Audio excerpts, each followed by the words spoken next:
ఓ అవతార పురుషుడా, లోకమును కాకుండా నిన్ను అర్థం చేసుకునేలా, లోక సంకల్పమును కాకుండా నీ సంకల్పమును అర్థం చేసుకునేలా నన్ను మలుచు.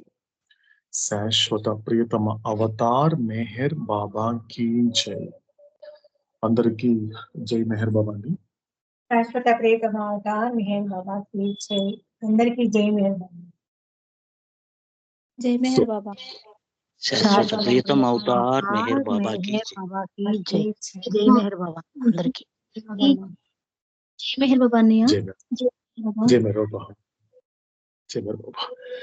ఓకే, సో ఈరోజు మెహర్ ఉపాసన యొక్క షెడ్యూల్ ని మరొకసారి రిపీట్ చేసుకుందాము. మొదట గురువాత్మ గురించి బాబా మదిలో ఉండే హఫీజ్ యొక్క 3 ద్విపదల్లో, పర్షియన్లో మీనాక్షి, ఇంగ్లీష్లో నాగేష్ గారు, తెలుగులో అక్కం గారు. ఆ తర్వాత ఫస్ట్ సాంగ్ ప్రెజెంటేషన్ మీనాక్షి, ఆ తర్వాత ఈ మెహరోపాసనం అనేది కొనసాగించడం జరుగుతుంది. అందులో భాగంగా 16th page 3rd and 4th పేరా ఇంగ్లీష్లో తేజిత, తెలుగులో కృష్ణమూర్తి గారు. 5th and 6th పేరా అంటే నేనే ఇంగ్లీష్లో చదువుతాను, తర్వాత తెలుగులో దుర్గశ్రీ గారు. ఆ తర్వాత 17th page 1st and 2nd పేరా ఇంగ్లీష్లో అంజప్ప గారు, తెలుగులో అక్కం గారు. ఆ తర్వాత క్లారిఫికేషన్ సెషన్ ఉంటుంది. ఆ తర్వాత నెక్స్ట్ సాంగ్ ప్రెజెంటేషన్ నర్మదా గారు. ఆ తర్వాత నామము రాఘవేంద్ర. ఆ తర్వాత ఆరతి అరుణ. ఇది చివరిగా 2 నిమిషాల పాటు నిశ్శబ్దం పాటించి ఈ పూట మెహరోపాసనం కంప్లీట్ అవుతుందండి.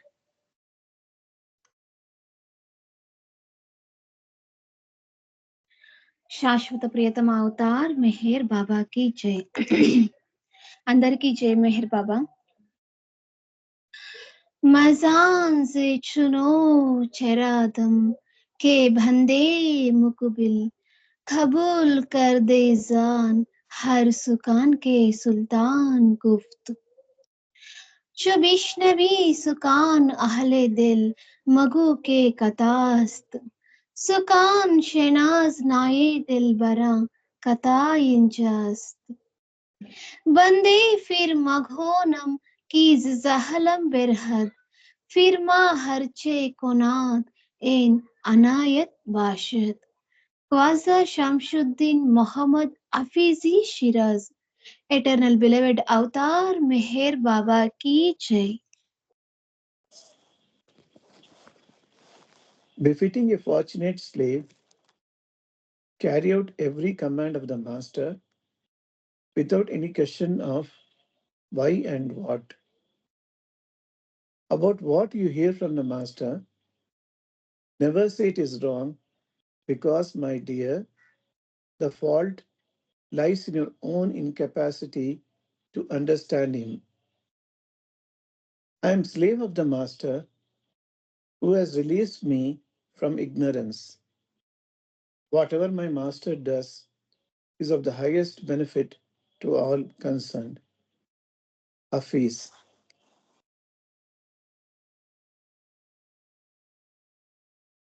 శాశ్వత ప్రియతమ అవతార్ మెహర్ బాబా కీ జై. ఎందుకు, ఏమిటి అని ప్రశ్నలు లేకుండా అదృష్టవంతుడైన బానిసవలే నీ గురువు యొక్క ప్రతి ఆజ్ఞను పాలింపుము. గురువు నుండి వినిన దానిని ఎన్నడూ తప్పు అని అనకు. ఎందుకంటే గురువును అర్థం చేసుకోలేని నీ అసమర్థత ఎందే ఆ లోపమున్నది. అజ్ఞాన బంధము నుండి నన్ను విముక్తిని చేసిన నా గురువునకు నేను బానిసను. నా గురువు ఏమి చేసినను తత్సంబంధీకులందరికీ అది అత్యంత ప్రయోజనకారి అవుతుంది. మహమ్మద్ హఫీజ్. శాశ్వత ప్రియతమ అవతార్ మెహర్ బాబా కీ జై. జై మెహర్ బాబా అందరికీ.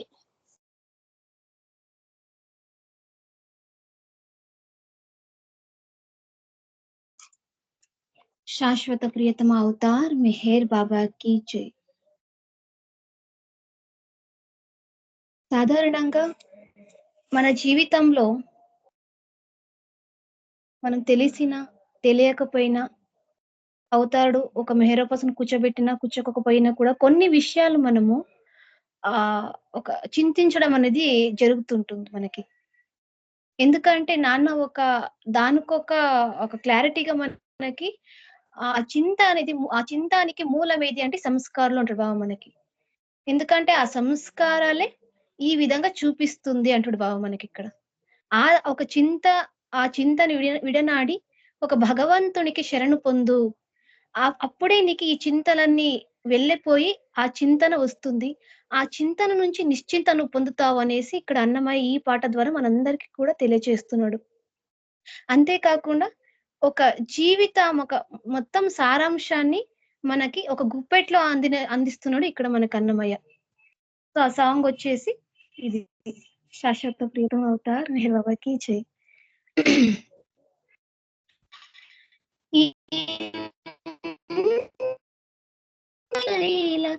ఈశ్వరుని మాయలివి ఇందుకు చింతించనేల, ఈశ్వరుని మాయలివి ఎందుకు మూలము హరి హరి, ఇందుకు మూలము హరి ఈతని చింతించరే, ఇందుకు చింతించనేల ఈశ్వరుని మాయలివి. హలనారి కడుపు కాయకు నీరు వచ్చిన ఎట్టు, హలనారి కడుపు కాయకు నీరు వచ్చిన ఎట్టు, తలచిరాగల మేలు తన్ను దాని వచ్చురే, హలనారి కడుపు కాయకు నీరు వచ్చిన ఎట్టు, తలచిరాగల మేలు తన్ను దాని వచ్చురే, లలినేనుగు దిన్న వెలగ పంటి వేసము, లలినేనుగు దిన్న వెలగ పంటి వేసము వలని పోగల వెళ్ళ వడిదానే పోవురే, ఎందుకు చింతించనేల ఈశ్వరుని మాయలివి. నిండిన హద్దములోన నీడ పొడ చూపినట్టు, దండి అయిన పుట్టుగులో తన్ను దాని వచ్చురే, నిండిన హద్దములోన నీడ పొడ చూపినట్టు, దండి అయిన పుట్టుగులో తన్ను దాని వచ్చురే, పండిన పండ్లు తొడమ బాసి ఊడిన ఎట్టు, పండిన పండు తొడమ బాసి ఊడిన ఎట్టు, అండని మరణములు అండని మరణములు అందరికీ సరిరే, ఇందుకు చింతించనేల ఈశ్వరుని మాయలివి.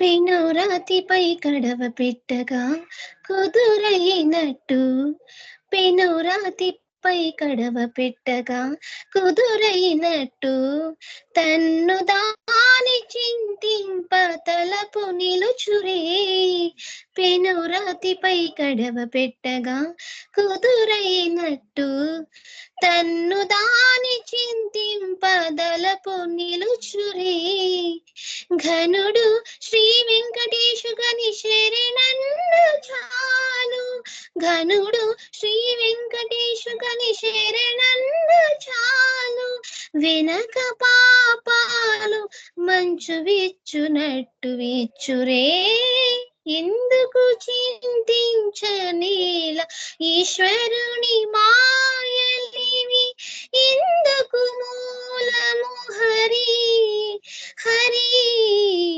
ఇందుకు మూలము హరి ఈతని చింతింపరే, ఎందుకు చింతించనేల ఈశ్వరుని మాయలివి. శాశ్వత ప్రియతమ అవతార్ మెహర్ బాబాకి జై. ఇక్కడ మనకి అన్నమయ్య ఒక చింతన గురించి, ఒక చింత గురించి, ఒక నిశ్చింత గురించి మనందరికీ కూడా తెలియజేస్తున్నాడు. ఇక్కడ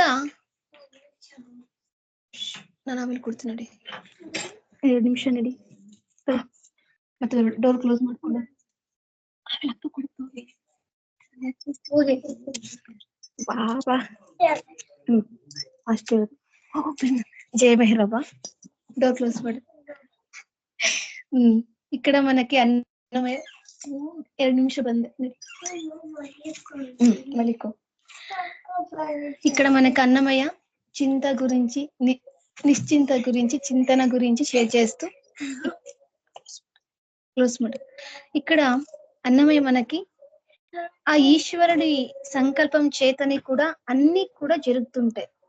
ఇది మనకి మేరోపాసంలో ఫస్ట్ లోనే నాన్న మనకు చెప్పడం జరిగింది. ప్రతిదీ కూడా పరమాత్ముని సంకల్పం చేత, ఒక మెహర్ బాబా సంకల్పం చేత ప్రతిదీ కూడా జరుగుతుంటుంది.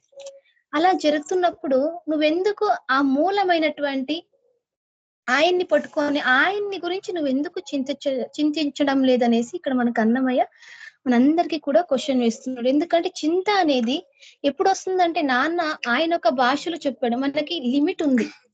మనకి మ్యాన్ అన్నప్పుడు ఏమో చెప్పాడు బాబా మనకు అన్నప్పుడు, మ్యాన్ ఈక్వల్ లిమిటేషన్ ఈక్వల్ క్షర, అంటే మనుషునికి ఒక లిమిట్ ఉంది. ఈ ఫామ్ తీసుకున్నప్పుడు, ఒక మీడియం తీసుకున్నప్పుడు, ఆ విధంగా మనము మన పరిమితంగా మనం ఆలోచించినప్పుడు కానీ, మన పరిమితంగా మనం మాట్లాడినప్పుడు కానీ, మన పరిమితంగా మనం పనులు చేసినప్పుడు కానీ ఎలాంటి చింతలు రావు. కానీ ఇక్కడ ఏమంటున్నాడు అన్నమయ్య అంటే, ఎప్పుడైతే నీ పరిమితానికి మించి మాట్లాడుతావో, ఎప్పుడైతే నువ్వు పరిమితానికి ఆలోచనకి మించి నువ్వు మాట్లాడుతావో, ఎప్పుడైతే నీ పరిమితానికి మించి నువ్వు పనులు చేస్తున్నావో అప్పుడు వచ్చేది చింత అంటున్నాడు ఇక్కడ మనకు అన్నమయ్య. అంతేకాకుండా ఈ చింతలన్నీ కూడా ఎక్కడి నుంచి వస్తాయంటే ఈ ఒక ఇమాజినేషన్ నుంచినే వస్తున్నాయి అంటాడు ఇక్కడ. ఆ ఇమాజినేషన్ నుంచి బయటికి నీకు నువ్వు వచ్చి ఈ అన్నిటికీ కూడా మూలమైనటువంటి ఒక సంస్కారాలకి స్పెషలిస్ట్ అయినటువంటి అవతార్ మెహర్ బాబా గురించి కానీ, భగవంతుని గురించి కానీ, పరమాత్మని గురించి కానీ నువ్వు చింతించగలిగితే గిన నువ్వు ఇవన్నీ కూడా నీకు ఉన్నప్పటికీ కూడా దాని మీద నీకు కాన్షియస్ ఉండదు అంటున్నాడు ఇక్కడ మనకు అన్నమయ్య. అదే విధంగా మనకి సాధారణంగా మనం చూసి ఒక ఎగ్జాంపుల్ మనకు అందరికీ కూడా అందిస్తున్నట్టు ఇక్కడ అన్నమయ్య. ఒక లైఫ్ లో తీసుకున్నప్పుడు ఈయన ఏమంటారు, ఫస్ట్ ఒక చరణంలో తీసుకుంటే, అలనారి కడుపు కాయకు నీరు వచ్చిన ఎట్టు తలచి రాగల మేలు తన్ను దానే వచ్చురే. అంటే ఇప్పుడు మనం టెంకాయ కోకోనట్ తీసుకున్నప్పుడు, టెంకాయ తీసుకున్నప్పుడు దాని లోపలికి నీళ్ళు ఎక్కడి నుంచి వచ్చిందంటే తనకు తానుగా సహజంగా ఉంది. ఆ భగవంతుడు అలా క్రియేట్ చేశాడు అక్కడికి. అదే విధంగా మనకి ఏదైనా జరగాలంటే, మేలు జరగాలంటే తనకు తానే జరుగుతూ పోతుంటుంది. అదే జయ మెహర్ బాబా. అదే విధంగా ఇక్కడ కూడా మనకి ఏదైతే రావాల్సి ఉంటుందో, మనకి ఏదైతే పోవాల్సి ఉంటుందో అవన్నీ కూడా తనకు తానుగా చేసుకుంటూ వెళ్ళిపోతుంటుంది అనే విషయాన్ని మనకి ఒక ఫస్ట్ చరణాలు తీసుకున్నప్పుడు, లలి నేనుగు తిన్న వెల్లగ పండు అంటే ఇక్కడ ఒక ఏనుగు వచ్చేసి ఒక వెల్లగ పండు తిన్నప్పుడు దాని లోపల ఒక గుంజు ఉంటుంది. ఆ గుంజు ఉన్నప్పటికీ కూడా తనకు తాను బయటకు వస్తుంది అనేసి, తనకు తాను పోతుంది అనేసి ఇక్కడ మనకి అన్నమయ్య చెప్పుతూ రెండో ఒక చరణాలు తీసుకున్నప్పుడు, నిండిన అద్దములోన నీడ పొడ చూపినట్టు దండి అయిన పుట్టుకలు తన్ను దానే వచ్చురే. ఎలా అయితే అద్దం ముద్ర పోయినప్పుడు మన శరీరం అంతా ఎలా చూపిస్తుందో, అదే విధంగా నీడ అనేది మనతో పాటు ఎలా ఉంటుందో, అదే విధంగా ఇక్కడ కూడా పుట్టుకలు అనేది తనకు తాను వస్తుంటాయి. ఇది సహజంగా జరిగిపోతుంది. ఎందుకంటే సంస్కారాలు ఉన్నంత కాలం మనకి సంస్కారాలతో సంసారం చేయాల్సి ఉంటుంది, అదేంటో కాయంతో కూడా కాపురం చేయాల్సి ఉంటుందని మన మెహర్ బాబా మనకు చెప్పడం జరిగింది గత ఒక మేరాపాసంలో. అదే విధంగా తీసుకున్నప్పుడు పండిన పండ్లు తొడమబాసి ఊడనేటి, ఎలా అయితే ఒక పండు ఒక పక్వంగా అయినప్పుడు దాన్ని తినే ఒక ప్రాసెస్ వచ్చేటప్పుడు అదేమైపోతుంది, తనకు తానుగా అది ఊడిపోతుంది అనమాట. అదే విధంగా మరణం కూడా అంతే సహజంగా జరుగుతుంది అనే విషయాన్ని అలాగే అందరికీ కూడా ఒక సమానంగా వస్తుంది ఈ మరణము అనేసి ఇక్కడ మనకి అన్నమయ్య రెండో ఒక చరణంలో అందిస్తున్నాడు. మూడో ఒక చరణం తీసుకున్నప్పుడు, ఎలా అయితే ఒక కడవ తీసుకున్నప్పుడు ఎలా అయితే రాతిపై తన నిశ్చల తత్వంతో కిందకి పెడితే ఎలా అయితే ఉంటుందో అలాగే తనకు తానుగా భగవంతుని గురించి చింత అనేది వస్తుంది. ఆ ఒక నిశ్చల తత్వం ఆధారంగానే మనకు వస్తుంది. అలాగే తీసుకుంటే నిశ్చల తత్వం అన్నప్పుడు మనకి నిలుచురు అంటే నిశ్చల తత్వం అని తీసుకోగలగాలి. అలాగే కాస్త మనము గత అవతారం అయినటువంటి ఒక ఆదిశంకర్ తీసుకున్నప్పుడు ఆయన ఏం చెప్తారంటే అక్కడ సత్సంగ బిగిపెక్కమయ్య సత్సంగత్వే నిస్సంగత్వం, నిస్సంగత్వే నిర్మోహత్వం, నిర్మోహత్వే నిశ్చలతత్వం, నిశ్చలత్వే జీవన్ముక్తి అన్నాడు. అంటే ఒకటి దాన్ని దాటి మరొకటి వెళ్ళాలి. అదే విధంగా దాన్ని దాటి అక్కడికి నిశ్చలతత్వానికి వెళ్ళాలి. నిర్మోహత్వం పోతే కానీ మనకి నిశ్చలతత్వం రాదు అనేసి అక్కడ మనకు ఆదిశంకర్ చెప్పడం జరిగింది.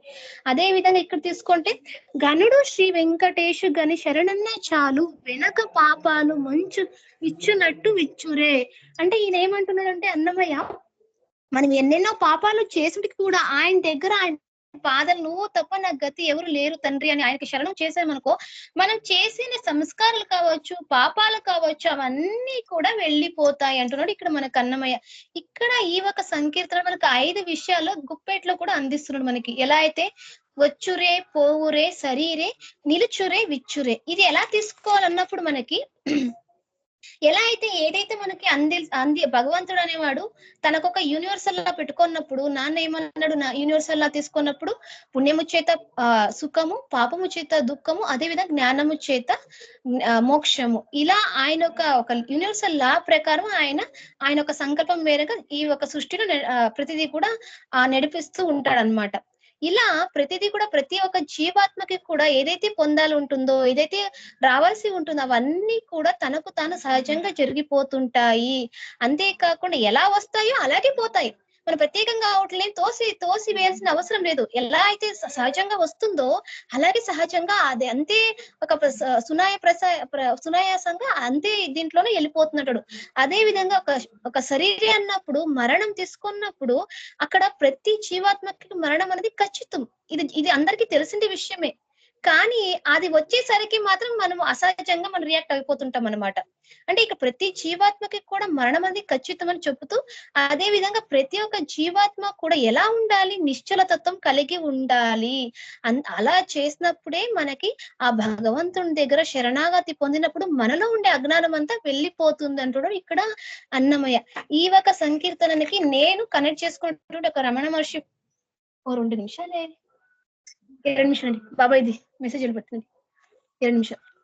రమణ మహర్షి బాబాయ్ ఇచ్చినటువంటి ఒక మెసేజ్ తీసుకున్నప్పుడు ఆయన ఏం షేర్ చేశాడంటే మనందరికీ కూడా చాలాసార్లు మన మెరియపర్సన్ కూడా ఆయన షేర్ చేయడం జరిగింది. ఇక్కడ కర్త తన సృష్టిలోని ప్రతి జీవరాశులను వాళ్ళ ప్రారంధాల బట్టి నడిపిస్తూ ఉంటారు. జరగనిది ఎవరు ఎంత ప్రయత్నించినను జరగదు. జరగాల్సింది ఎవరు ఎంతగా అడ్డుపడినను జరిగే తీరుతుంది. ఇది తథ్యం. కాబట్టి నిశ్శబ్దమే ఉత్తమం. ఇలా ఏమన్నాడు, ఆ ప్రారంధాల అనుసారంగా, సంస్కారాల అనుసారంగా ప్రతి జీవాత్మకి ఆయా తగినటువంటి ఆ సంస్కారాలు తగ్గట్టు ఏదైతే ఇవ్వాల్సిందో, ఏదైతే తీసుకోవాల్సిందో, ఏదైతే సమానంగా ఇవ్వాల్సిందో అవన్నీ కూడా ఆయన నడిపిస్తుంటాడు. కాబట్టి మనం అడగడం కానీ, మనకు వద్దనడం కానీ, మనకి ఇష్టమని ఇవన్నీ లేకుండా ఆయన ఏది ఇస్తాడో అది స్వీకరించుకుంటూ ఏదైతే ప్రియతముడు మనకు అందిస్తున్నాడో దాన్ని ప్రతి ఒక్క జీవితంలో కూడా స్వీకరించుకుంటూ అది అప్పటికప్పుడు అవగతం చేసుకుంటూ వెళ్తూ ఉంటే జీవితం కూడా ఆయన చెప్పినట్టు డోంట్ వరీ బీ హ్యాపీ అని చెప్పాడు కదా నాన్న. మనం చెప్పినట్టు డోంట్ వరీ అంటే don't worry about the world, be happy అంటే ఇన్ మై లవ్, నా ఒక ప్రేమలో ఆనందంగా నువ్వు హ్యాపీగా సంతోషంగా ఉండడానికి నేను నీకు సహాయపడతాను, నేను నీకు సహాయం చేస్తాను అన్నాడు మెహర్ బాబా. అదే విధంగా ఇక్కడ కూడా మనము ఆ ఒక పరమాత్ముని గురించి మనము విచారణ చేసుకుంటూ చింతన పెంచుకుంటూ వెళ్తూ ఉంటే నిజానికి ఒక రకమైన సంతోషంగా మన జీవితాన్ని నాన్న చెప్పినట్టు తేలికంగా జీవితాన్ని గడపవచ్చు అనేసి ఈ ఒక సంకీర్తన ద్వారా నాకు అన్నమయ్య తెలియజేశాడు. సో శాశ్వత ప్రియతమ అవతార్ మెహర్ బాబాకి జై.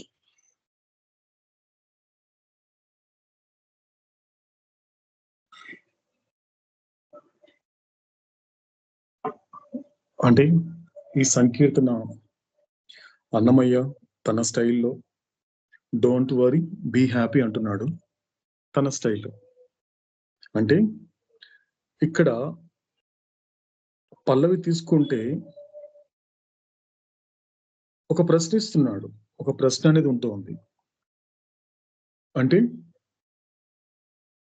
ఎందుకు చింతించనేలా, అంటే నీ చింత అంతా ఇందుకే అంటే ఈ యొక్క స్థూల సంస్కారాల చేత ఏర్పడినటువంటి ఎక్కువ బంధనాలతో కూడిన అన్న భూమిక మీదనే నిన్ను నిలబెట్టిన స్థూల ప్రపంచపు అనుభవంతో కూడిన స్థూల శరీరపు ఎరుక.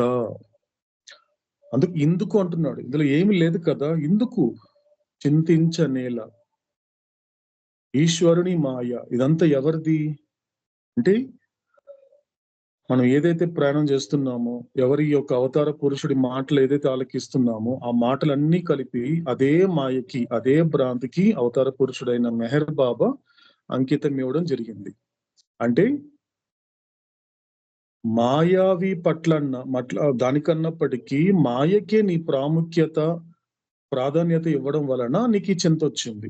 నిజానికి నీకు కలిగిన చింత, నీ వరి ఇక్కడి నుంచి అనుకుంటున్నావేమో, నీ కళ్ళ ముందు కనిపించే మనుషుల వల్ల, లేకపోతే నీ కళ్ళ ముందు కనిపించే ప్రపంచం వల్ల అనుకుంటావేమో. కాదు, నిజానికి వీటికి మూలం ఎక్కడి నుంచి వస్తోంది? నీ స్థూల సంస్కారాలే.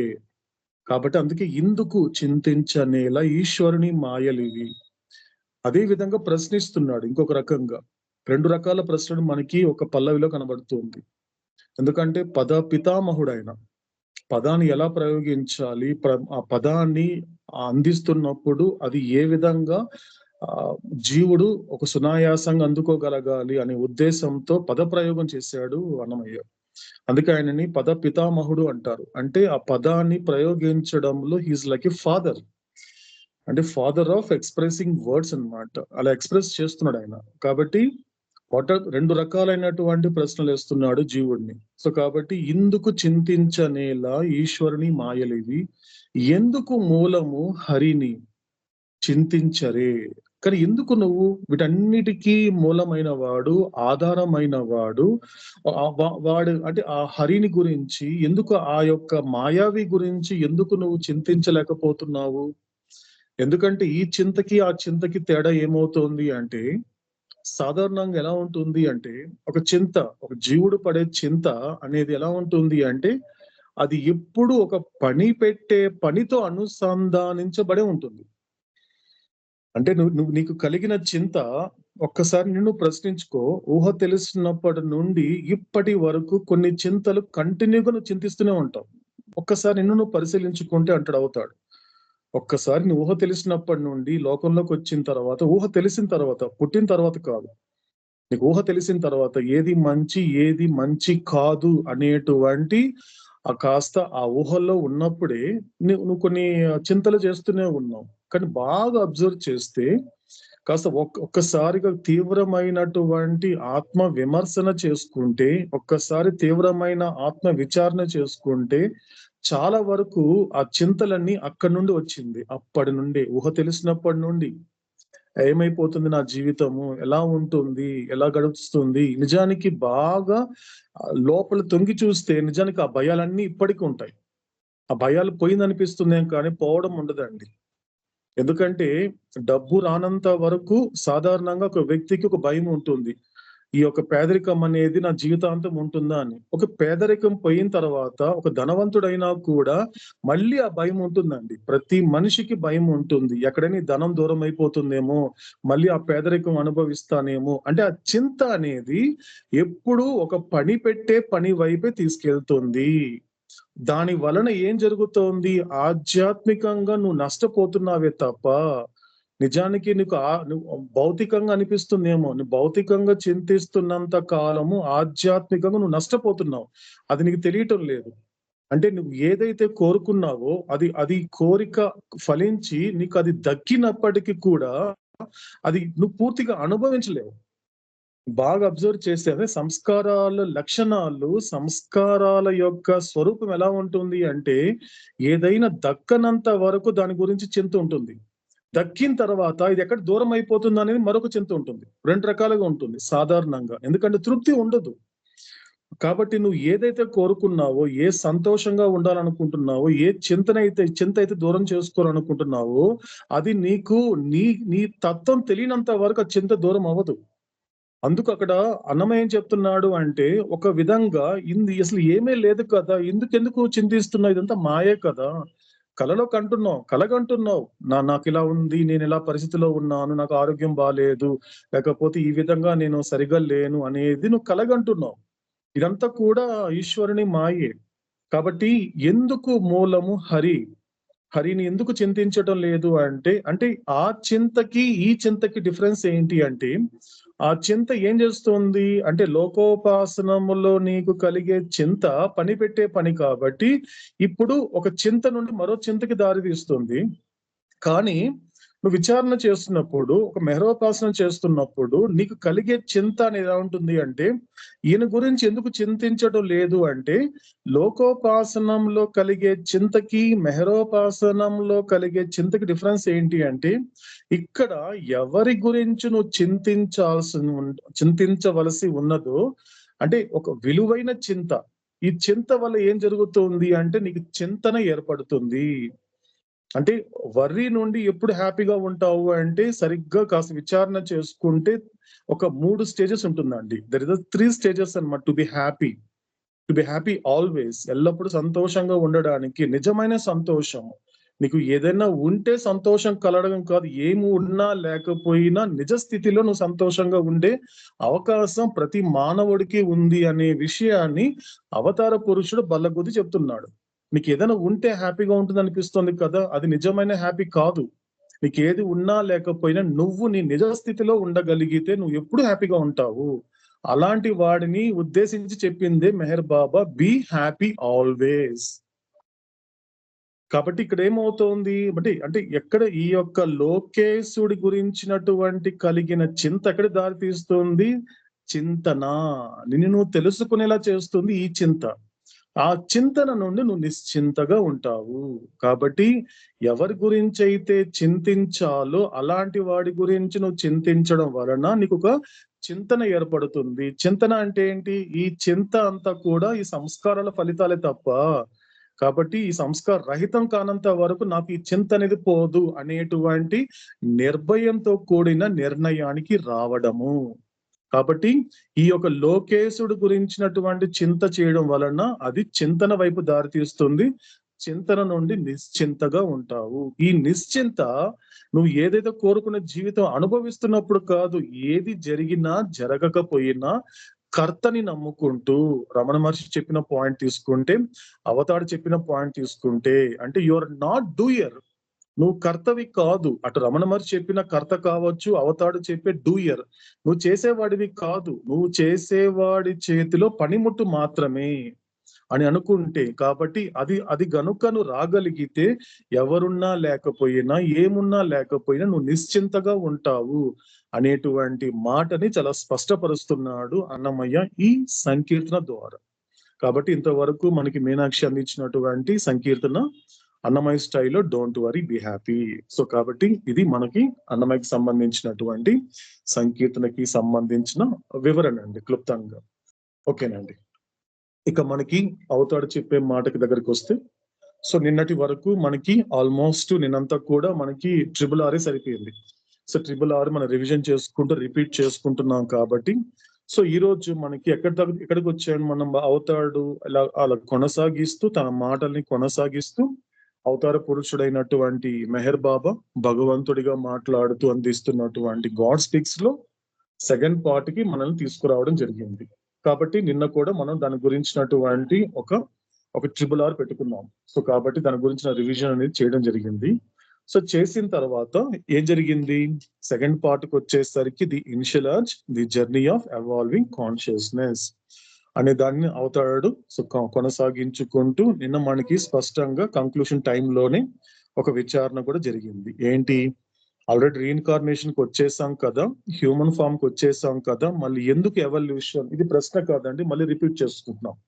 ఇక్కడ ఎవరిని ప్రశ్నించడం లేదు. ఎందుకంటే ఒక్కసారి బాబా మదిలోకి వెళ్ళిన తర్వాత, బాబా మది, ఎందుకంటే అది బాబా గది కదా అండి, కొంచెం అర్థం కాకపోతే క్లారిఫై చేస్తున్నాను. నాకు సంబంధించినంత వరకు మెహర్ బాబా సమాధి పక్కన ఉన్న బాబా రూమ్ ఏదైతే ఉందో అది బాబా గదిగా నాకు అనిపించలేదు. అందుకే నేను బాబా మది అనేటువంటి ఆ పదం వాడుతున్నాను, నాకు అలా అనిపించింది. కాబట్టి బాబా మదిలో ఉన్నటువంటి హఫీజ్ చెప్పినటువంటి మొదటి ద్విపది గనుక కాస్త జీర్ణింప చేసుకుంటే ఖచ్చితంగా అండి, ఏది జరిగినా జరగకపోయినా అవతార పురుషుడైన మెహర్ బాబాని ప్రశ్నించకుండా ఉండే ప్రయత్నం చేయాలి. నేను అర్థం చేసుకుంటున్నది, నేను చేస్తున్నది కూడా అదేనండి. ఇంతవరకు ప్రయత్నిస్తున్నాను, ఇంతవరకు అయితే ప్రశ్నించలేదు. ఎందుకంటే స్పష్టంగా చెప్తున్నాడు అక్కడ. ఎందుకంటే ప్రశ్నించాను అంటే మాత్రం నాకు మించిన దురదృష్టవంతుడు లేడు. హఫీజ్ చెప్పిన దాని ప్రకారం కనుక నేను దాన్ని ఆపాదించుకుంటే, దాన్ని పూర్తిగా నేను అప్లికేబుల్ చేసుకునే ప్రయత్నం చేస్తే, సరిగ్గా అర్థం చేసుకుంటే, ఎందుకంటే ఆ 3 అనేది అది కేవలం ద్విపదలు కాదు. నాకు సంబంధించినంత వరకు అది ముల్లోకాలు. 3 లోకాలండి అది యాక్చువల్‌గా. 3 ద్విపదలు, 3 కప్లెట్స్ కాదు అది. 3 లోకాలు.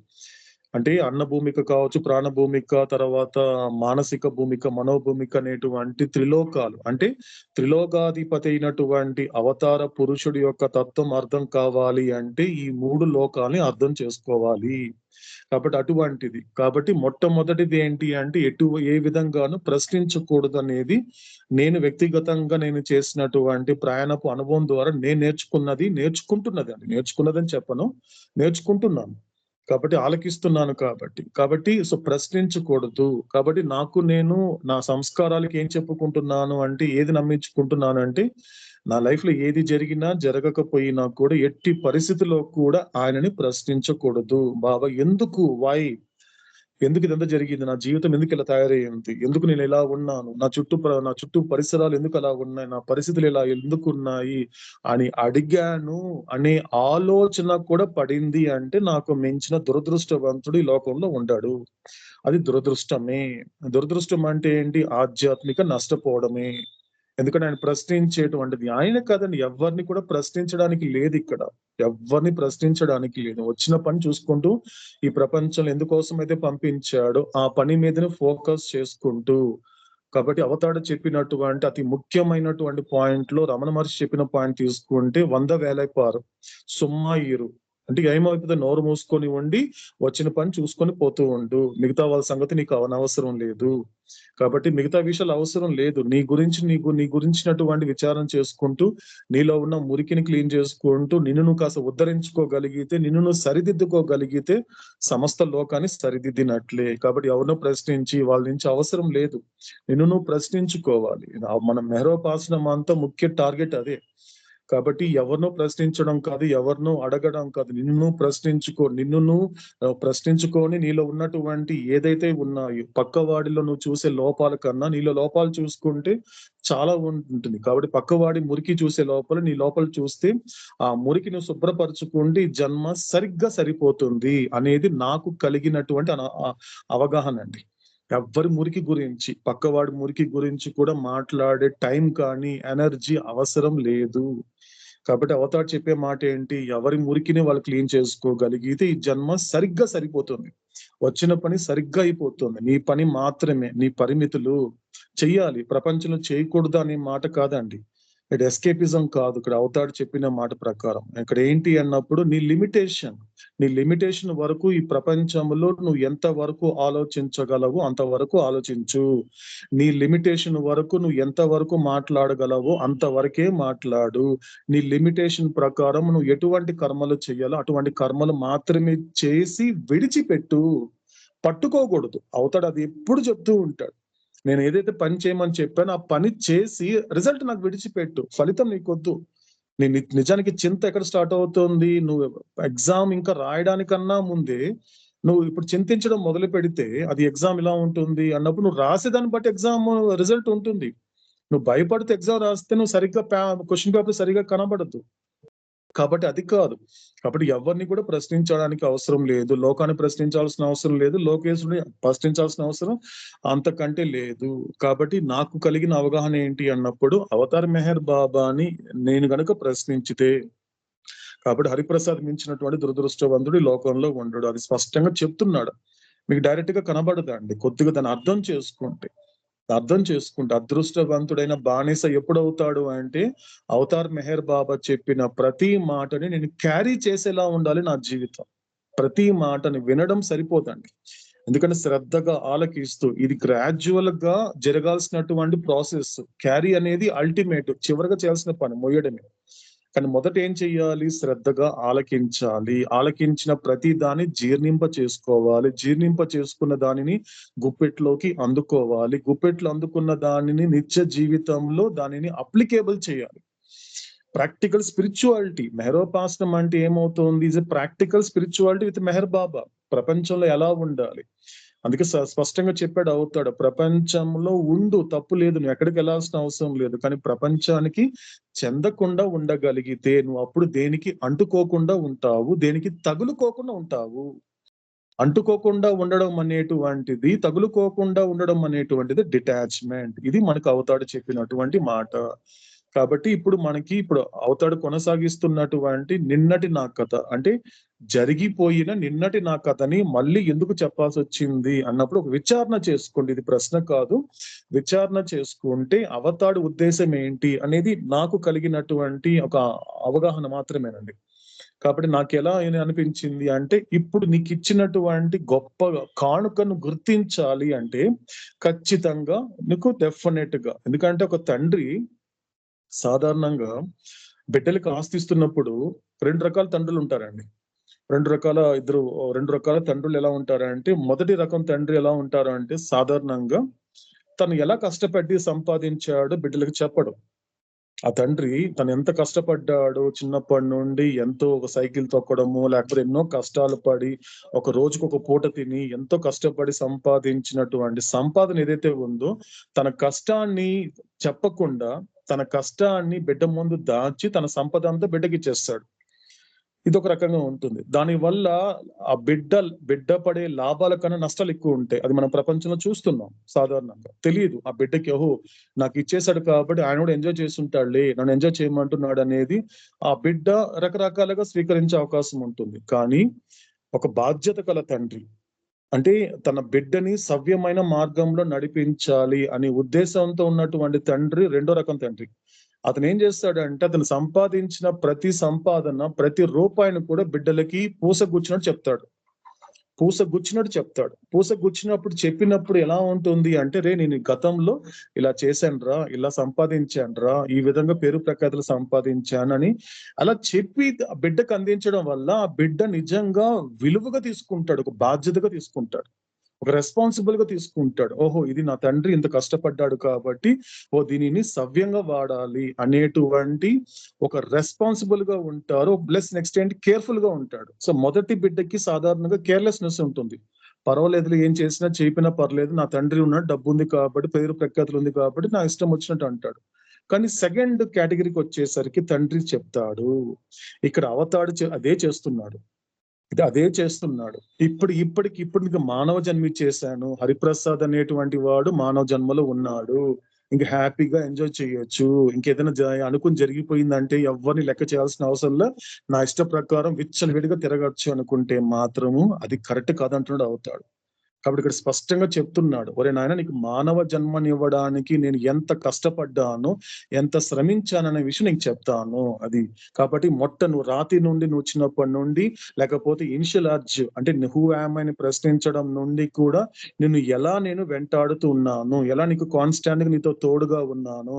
కాబట్టి నేను ప్రతి ఒక్క రూపంలో కానీ, నువ్వు తర్వాత సంస్కారాలను పెంచుకోవడంలో కానీ, లేకపోతే చైతన్యం వికసింప చేసుకోవడంలో కానీ, అసోసియేషన్ లో కానీ, ఐడెంటిఫికేషన్ లో కానీ, డిసోసియేషన్ లో కానీ, ప్రతి చోట కాన్స్టాంట్ గా ఉంటూ నేను దగ్గరుండి ఆ యొక్క గ్రోత్ అనేది నిన్ను ఎదిగేలా చేస్తున్నాను.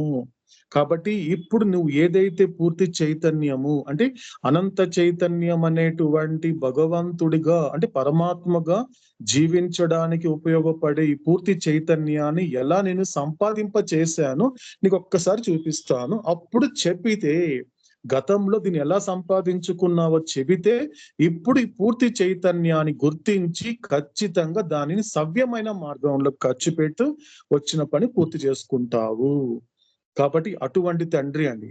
ఇప్పుడు మన ముందు మాట్లాడుతున్న తండ్రి అవతార పురుషుడైన మెహర్ బాబా ఏం చేస్తున్నాడంటే అందుకు చెప్తున్నాడు.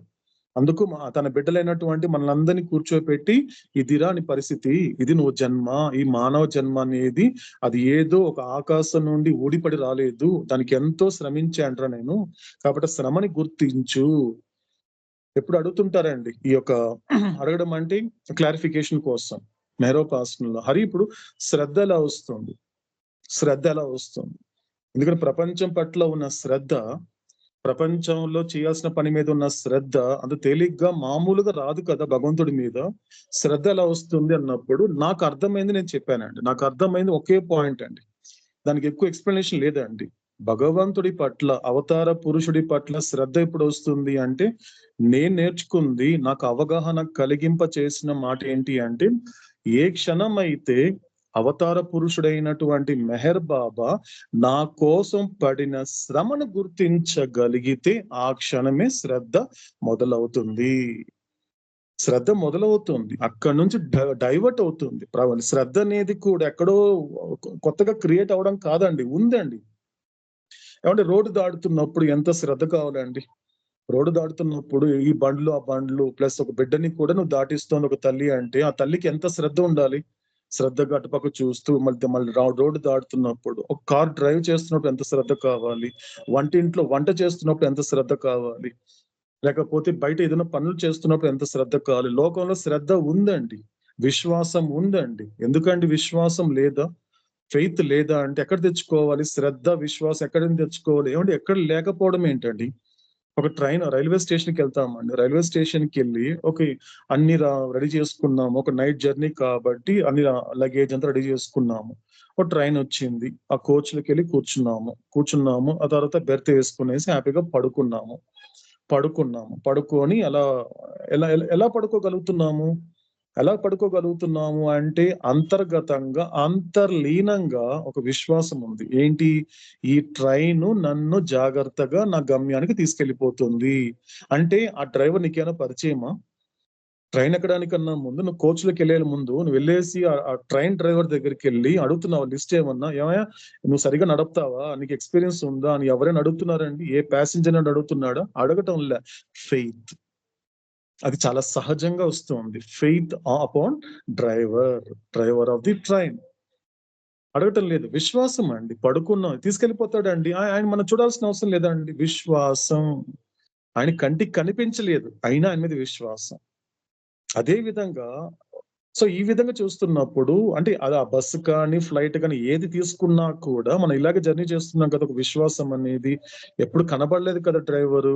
అదే విధంగా కంటికి కనబడకపోయినా ఒక అనంత చైతన్యం అనేది ప్రపంచంలో అస్తిత్వం కలిగి ఉంది. దాని మీద కూడా నీకు అటువంటి విశ్వాసం అనేది డైవర్ట్ చేయాలి, కాస్త డివేట్ చేయాలి. ఈయన మీద కూడా విశ్వాసం పెట్టాలి. ఇది అవతాడు కోరుకున్నటువంటిది. కాబట్టి ఇందుకు చెప్తున్నాడు అవతాడు, ఎందుకు రిపీట్ చేస్తున్నాడు కాబట్టి, నీ జన్మలో, ఎందుకంటే అది గుర్తించు. ఎందుకంటే ఇంకా నువ్వు బాబా ఇది చేస్తే బాగుంటుంది, బాబా నా జీవితాన్ని చక్కబెడితే బాగుంటుంది, బాబా నాకు ఇది ప్రాప్తింప చేస్తే బాగుంటుంది, బాబా నాకు ఇవన్నీ సవ్యంగా ఉంటే బాగుంటుంది, బాబా నాకు ఇది ఇస్తే బాగుంటుంది అని అంటున్నావంటే, నేను ఆల్రెడీ మానవ జన్మతో పాటు ప్రాప్తింప చేసిన దాన్ని మర్చిపోయావని అర్థం. అంటే ఇప్పుడు ఎలా ఉంటుంది, ఇంట్లో నీకు సంపదకి సంబంధించిన విషయాలన్నీ లోపల పెట్టి కూడా నీ దగ్గర ఎంత డబ్బు ఉందని తెలియనంత వరకు కూడా ఆ బిడ్డలు పేదరికంగానే ఉంటారు. ఒక్కసారి లేదు నువ్వు పేదరికంలో లేవురా, నువ్వు పేదవాడివి కాదురా, నీ తండ్రి సంపాదించి పెట్టాడురా, ఏం లేదురా, ఆ గదిలోకి వెళ్ళి అది బీర ఓపెన్ చేస్తే అందులో డబ్బు ఉంటుంది. ఆ డబ్బు తర్వాత ఆ బిడ్డ ఇంకా పేదరికం అనుభవించడు కదండి. ఆ డబ్బు పేరే, ఆ సంపద పేరే అవతారుడు ఈ మానవ జన్మతో పాటు ప్రాప్తింప చేసిన ఫుల్ కాన్షియస్నెస్, పూర్తి చైతన్యము. అందుకు చైతన్యం. కాబట్టి ఆ చైతన్యం అనేది ఎలా వికసించింది నేను నీకు చెప్పాలి. కాబట్టి దాంతో కనెక్ట్ చేసి నీకు ఒక్కొక్కసారి చెబితే తప్ప నువ్వు గుర్తించాలి. ముఖ్యంగా ఈ సెకండ్ పార్ట్ కంప్లీట్ అయ్యే లోపల గుర్తించేలా చేస్తాడండి అవతాడు. ఎంత కష్టపడి, ఎంత శ్రమించాను అనేది నేను నీకు చెప్పాలి. కాబట్టి అంత తేలిగ్గా రాలేదు పూర్తి చైతన్యము. కాబట్టి అంత తేలిగ్గా రాలేదు కాబట్టి దాన్ని గుర్తించే ప్రయత్నం కోసం నేను రిపీట్ చేస్తున్నాను అని చెప్పి మనకి అవతాడు ఇది కంటిన్యూ చేస్తున్నాడు. సో చేస్తూ మొదటిగా మనకి ఆ రాతి రూపం కంప్లీట్ అయ్యింది, లోహ రూపం కూడా కంప్లీట్ కావస్తోంది. ఆల్మోస్ట్ మనం వృక్షానికి ఆ యొక్క రూపానికి వచ్చాం కాబట్టి, సో రావుతాడు ఏం చెప్పబోతున్నాడు అనే విషయాన్ని మనము తేజిత మరియు కృష్ణమూర్తి గారి ద్వారా ఆలకిద్దామండి.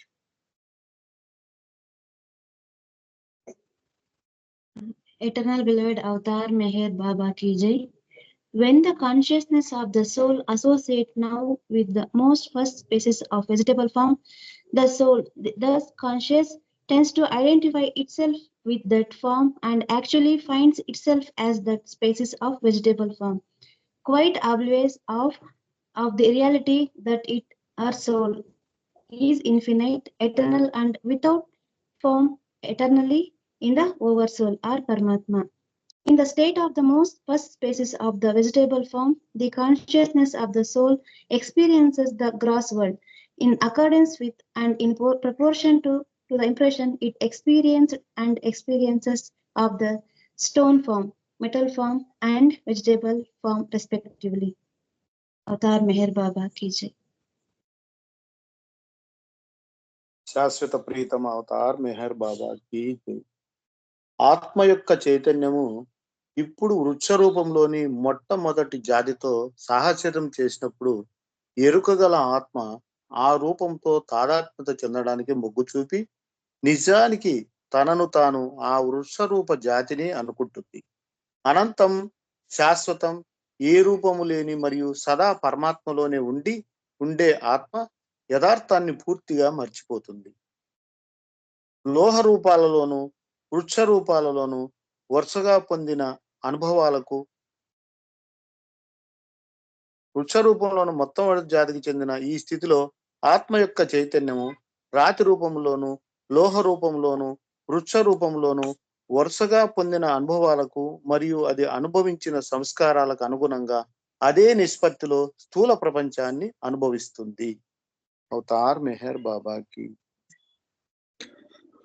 సో ఇక్కడ సౌతాడు ఏం చెప్తున్నాడంటే, ఏమైపోయింది, లోహం అయిపోయింది. ఇప్పుడు తర్వాత సో ఫస్ట్ రాతి రూపం అయిపోయింది, లోహ రూపం అయిపోయింది. సరే, కరెక్ట్ గా చెప్పాలి అంటే ఒకసారి కొంచెం ఫీడ్బ్యాక్ లో పెట్టుకుందాం. SMS ఒక డివైన్ థీమ్ చాట్ ని ఒకసారి ఫీడ్బ్యాక్ పెట్టుకుందాము. ఎందుకంటే నిజానికి స్టోన్ కానీ మెటల్ కానీ రెండు కూడా ఒకే కాన్షియస్నెస్ లో ఉంటుందని చెప్పాడు అవుతాడు. ఒకే కాన్షియస్నెస్. సో మనకు అర్థం కావడానికి మనకు అర్థమయ్యే భాషలో మనకు అవుతాడు SMS గా ఇచ్చాడు. SMS అంటే స్టోన్, మెటల్, స్లైటెస్ట్.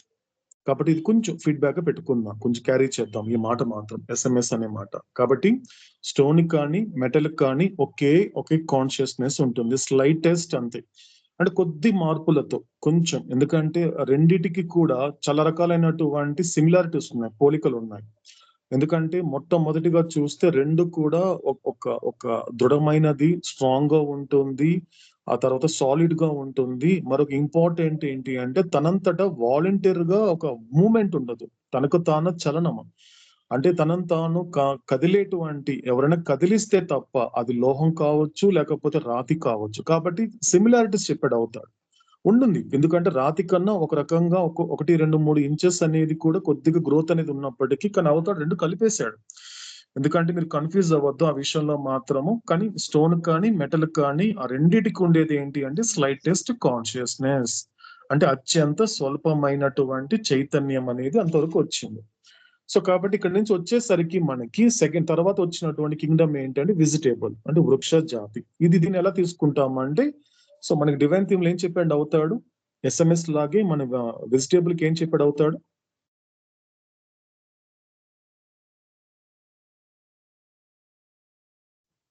VS అన్నయ్య.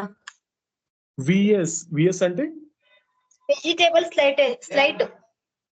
స్లైట్ అంతే, అంటే విఎస్ అంతే. అంటే ఇలా మనకేం చెప్పాడు ఇక్కడ, స్టోన్ కి మెటల్ కి ఎటువంటి కాన్షియస్నెస్ ఉంటుంది అంటే స్లైటెస్ట్.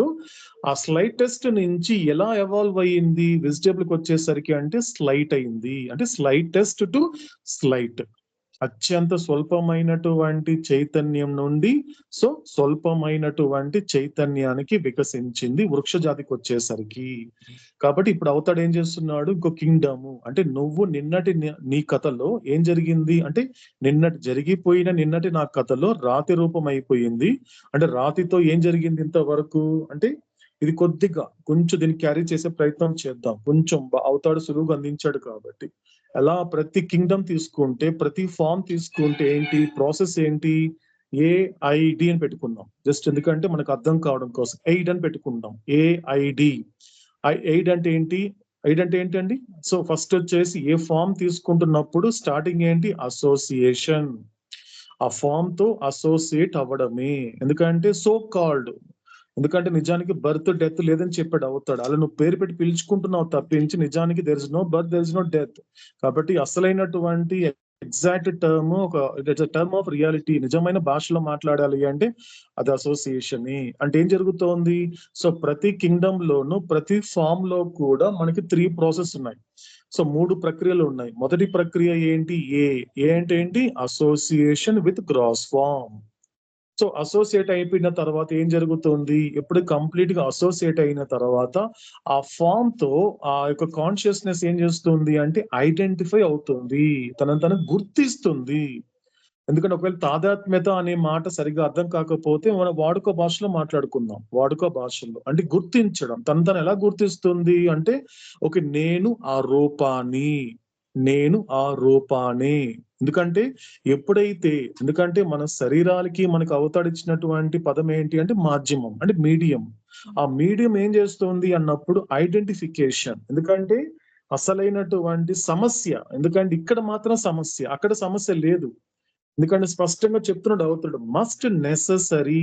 అక్కడ ఆ ఫామ్ తో అక్కడ నువ్వు ఆ వృక్షంగా, అంటే ఎవల్యూషన్ ప్రాసెస్ లో ఏ కింగ్డమ్ అయినా ఏ ఫామ్ అయినా కూడా నువ్వు ఆ మీడియం తో అసోసియేట్ అయిన తర్వాత ఐడెంటిఫై అవ్వడం అనేది ఏదైతే ఉందో అది మస్ట్ నెససరీ, అది ఖచ్చితంగా అవసరమే.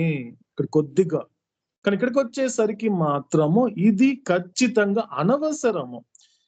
నువ్వు హరిప్రసాద్ అనే వాడితో నువ్వు ఐడెంటిఫై అవ్వాల్సిన అవసరం లేదంటున్నాడు అవుతాడు. అదే హరిప్రసాద్ అనేటువంటి వాడు రాతిగా ఉన్నప్పటి నుండి జంతువుగా ఉన్నప్పుడు ఆయా కింగ్డమ్ లో ఆయా రూపాలతో నువ్వు గనుక నిన్ను నువ్వు ఆ శరీరంతో గుర్తించడం అనేది కూడా అక్కడ ఖచ్చితంగా అవసరమే.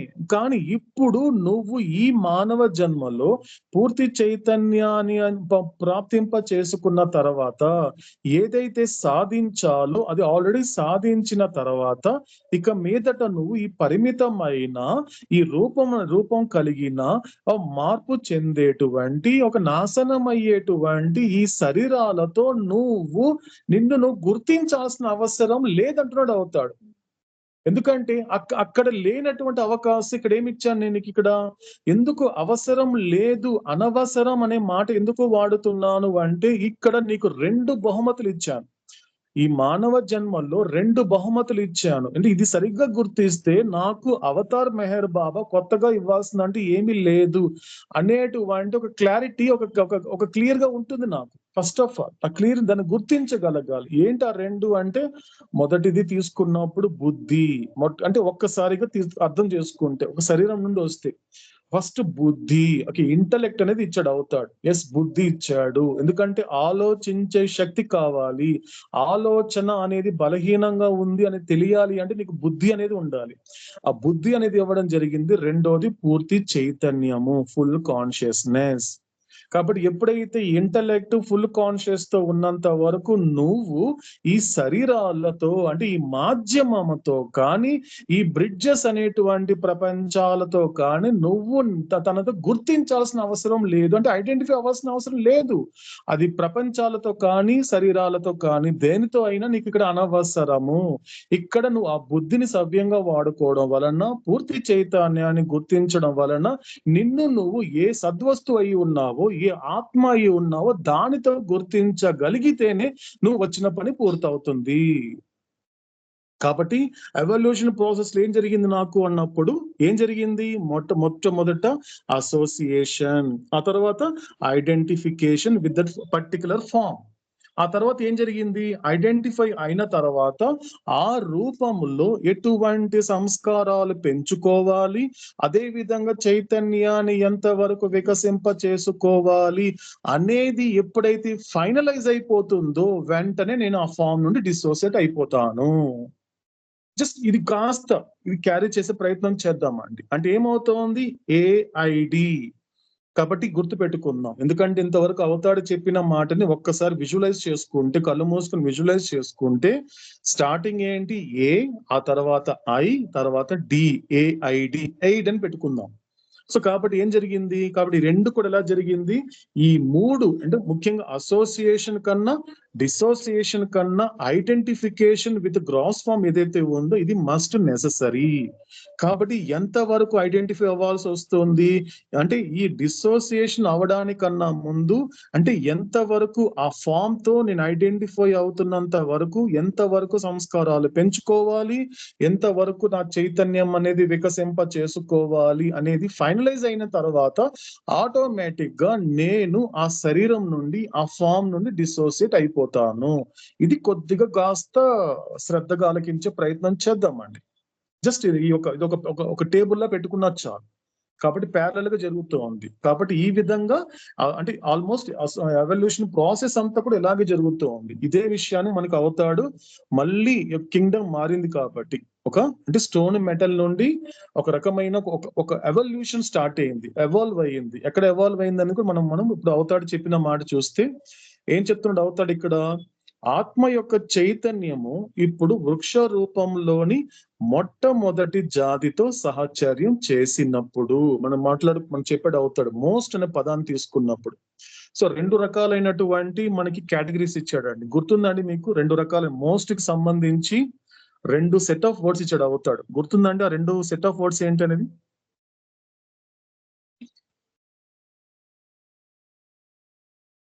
జయబాబా హరి, చెప్పారు నాగేష్ గారు. Most first and most last. Most first, most last. Okay. This one I know. Okay అండి. Most first, most next, most last. This one of the set of words అండి. First most first, most next, most last. ఇది set of words. అంతకన్నా ముందు ఇంకొక set of words ఉన్నాయి, ఇంకో 3 words ఉన్నాయి. అవేంటండి?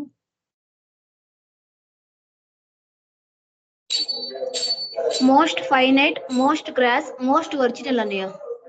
మోస్ట్ ఒరిజినల్ అంటే first most gross, most finite, most original అంటే మనకి సెట్ ఆఫ్ వర్డ్స్. అంటే మోస్ట్ అనే పదాన్ని అవతారుడు ఇక్కడ ప్రయోగించినప్పుడు దాని వెనక ఉండేటువంటి ఒక అంతరార్థాన్ని చెప్తున్నాడు. అంటే అది ఇక్కడ మొట్టమొదటి అంటే ఫస్ట్ టైం అసోసియేట్ అవుతున్నాను నేను. అంటే ఇప్పుడు వృక్ష జాతిలోకి వచ్చిన తర్వాత ఇక్కడ ఏంటి, నాకు ఫస్ట్ టైం ఒక వెజిటేబుల్ లో ఉన్న కింగ్డమ్ లో ఉన్నటువంటి ఫామ్ తో మొదటిసారి నేను సహచర్యము అంటే అసోసియేట్ అవుతున్నాను. కాబట్టి ఇక్కడ అవుతాడు మోస్ట్ ఫస్ట్ అనే పదం వాడాడు. మోస్ట్ అనే ఫస్ట్ పదం వాడాడు. అదే విధంగా ఇప్పుడు ఇది అయిపోయిన తర్వాత నేను ఎప్పుడైతే డిసోసియేట్ అయిన తర్వాత దాని నెక్స్ట్ ఏమొస్తుంది? Most next. ఇంక లాస్ట్ కి తీసుకున్నప్పుడు ఆ కింగ్డమ్ లో చివరిది వచ్చేసరికి మాత్రం అది మోస్ట్ లాస్ట్. కాబట్టి ఏమవుతోంది? సో మోస్ట్ ఫస్ట్ కావచ్చు, మోస్ట్ నెక్స్ట్ కావచ్చు, మోస్ట్ లాస్ట్ అయినప్పటికీ కూడా కానీ జరిగే ప్రక్రియ ఒక్కటే. అంటే ఏమవుతోంది? ప్రతి ఫామ్ తో కూడా అదేం చేస్తోంది? అసోసియేట్ అవుతూ ఉన్నాను, ఐడెంటిఫై అవుతున్నాను, ఆ తర్వాత డిసోసియేట్ అవుతున్నాను. సో ఇదే చెప్తున్నాడు అవుతాడు. కాబట్టి ఆత్మ యొక్క చైతన్యము ఇప్పుడు వృక్ష రూపంలోని మొట్టమొదటి జాతితో సహచర్యం చేసినప్పుడు ఎరుకగల ఆత్మ ఆ రూపంతో తనను తాను గుర్తించడానికి మొగ్గు చూపి నిజానికి తనను తాను వృక్ష రూప జాతిని అనుకుంటుంది. అంతే కదండి. That is the power of identification. ఇప్పుడు నేను ఎవరు అన్నప్పుడు నేను ఒక దుర్గా గారి కొడుకుని లేకపోతే పలానా ఎంప్లాయీ వాళ్ళ కంపెనీ ఎంప్లాయీని అనేటువంటి ఐడెంటిఫికేషన్ అనేటువంటిది అంటే అది నేచురల్ అంటే అవతడు అని ఒప్పుకోలేదండి. అది అన్నేచురల్ అంటున్నాడు. నువ్వు ఎవల్యూషన్ ప్రాసెస్ లో నీకు అక్కడ సరిగ్గా పూర్తిగా బుద్ధి అనేది డెవలప్ అవ్వలేదు కాబట్టి, ఫుల్ కాన్షియస్ అనేది లేదు కాబట్టి నువ్వు అక్కడ అన్నావంటే అర్థం ఉంది. కానీ ఇక్కడికి వచ్చినా కూడా నీ శరీరంతోనే నువ్వు ఐడెంటిఫై అవుతూ మిగతా వాళ్ళతో కూడా ఐడెంటిఫై అవుతున్నావు అంటే అందుకే సాధకుడు జాగ్రత్త పడతాడు. అందుకే ఒక చోట ఒకసారి మేమంతా హమీర్పూర్ జర్నీకి వెళ్తున్నప్పుడు ఐ థింక్ మనలో చాలా మంది గుర్తుంటుంది.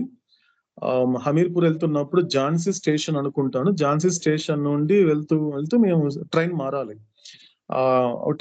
ట్రైన్ మారాలనేటువంటి వెళ్తున్నప్పుడు మేము మెహర్గఢ ప్రేమికులంతా కలిసి వెళ్తున్నప్పుడు వెళ్తూ ఉంటే అక్కడ ఒక ఫాదర్ ని చూస్తాం. మీకు గుర్తుందో లేదో మీకు మన ఫాదర్ ని చూస్తాం. అంటే ఒక క్రాస్ పెట్టుకుని ఒక ఫాదర్ ఉన్నారు ఆయన. ఎందుకో మాకు ట్రైన్ టైం చాలా ఉందనేసి ఎందుకో ఎవరో నాకు చెప్పారు.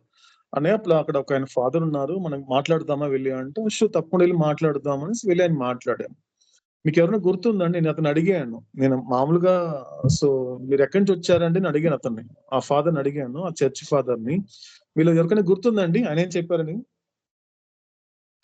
ఎస్ అన్నయ్య. ఐఎమ్ కమింగ్ ఫర్ గాడ్ అన్నాడు అన్నయ్య. ఐఎమ్ ఫ్రమ్ గాడ్ అన్నాడు అతను. ఆ చర్చ్ ఫాదర్ ఫస్ట్ మాకు షాక్, అంటే మా అందరికి చాలా షాక్ అది. అంటే సాధారణంగా అడిగితే ఏం చెప్తారు? ఇప్పుడు నా బోటి వాడిని అడిగితే ఐఎమ్ ఫ్రమ్ బెంగళూరు అని చెప్పేస్తాను. 100% నేను చెప్పేస్తాను బెంగళూరు అని చెప్తాను. మారసంద్ర ఈ ఊరి పేరు చెప్తాను తప్పించి. బట్ నాకు చాలా ఆశ్చర్యం అనిపించింది. కొంతమంది ఎలా ఉంటారు అంటే ఎలా తనను ఐడెంటిఫై చేసుకుంటారు. ఆ క్వశ్చన్ అనేది, ఆన్సర్ అనేది చాలా ఈజీగా సింపుల్ అనిపిస్తుంది కానీ వినడానికి, కానీ అది నిజానికి ఆ వ్యక్తి ఎంత జర్నీ చేస్తూ ఉంటే అలా అంటే భగవంతుడితో ఐడెంటిఫై అవుతాడు. ఆ భగవంతుడితో మీడియం కాకుండా, బ్రిడ్జెస్ తో కాకుండా డైరెక్ట్ గా పరమాత్మతో నేను అక్కడి నుండి వస్తున్నాను అని చెప్పినప్పుడు, అంటే మీకు కాస్త మాట్లాడాక కొన్ని గొప్ప విషయాలు చెప్పాడు అతను. మాకంతా కొన్ని విషయాలు మేమంతా మాట్లాడడం జరిగింది. ఎలా అలా మాట్లాడగలిగాడు, ఏంటి విషయాలు, ఒక రకంగా మాకు ఒక రకమైనటువంటి గాడ్ స్పీక్ సెషన్ అయింది ఆ రోజు మాకు ఝాన్సీ రైల్వే స్టేషన్ లో 1 గంట 2 గంటల వరకు. బట్ లక్కీగా ఏమవుతోంది అంటే మాకు ట్రైన్ కూడా 2 hours లేట్ అయింది. ఈ యొక్క మెహరోపాసన వల్ల ఏమో నాకు తెలియదు కానీ అవతాడు కొన్ని డిలే చేసి ఆయన కొంచెం సత్సంగం చేయించి మాట్లాడడం జరిగింది. కాబట్టి ఇలా ఉంటారు కొంతమంది సాధకులు.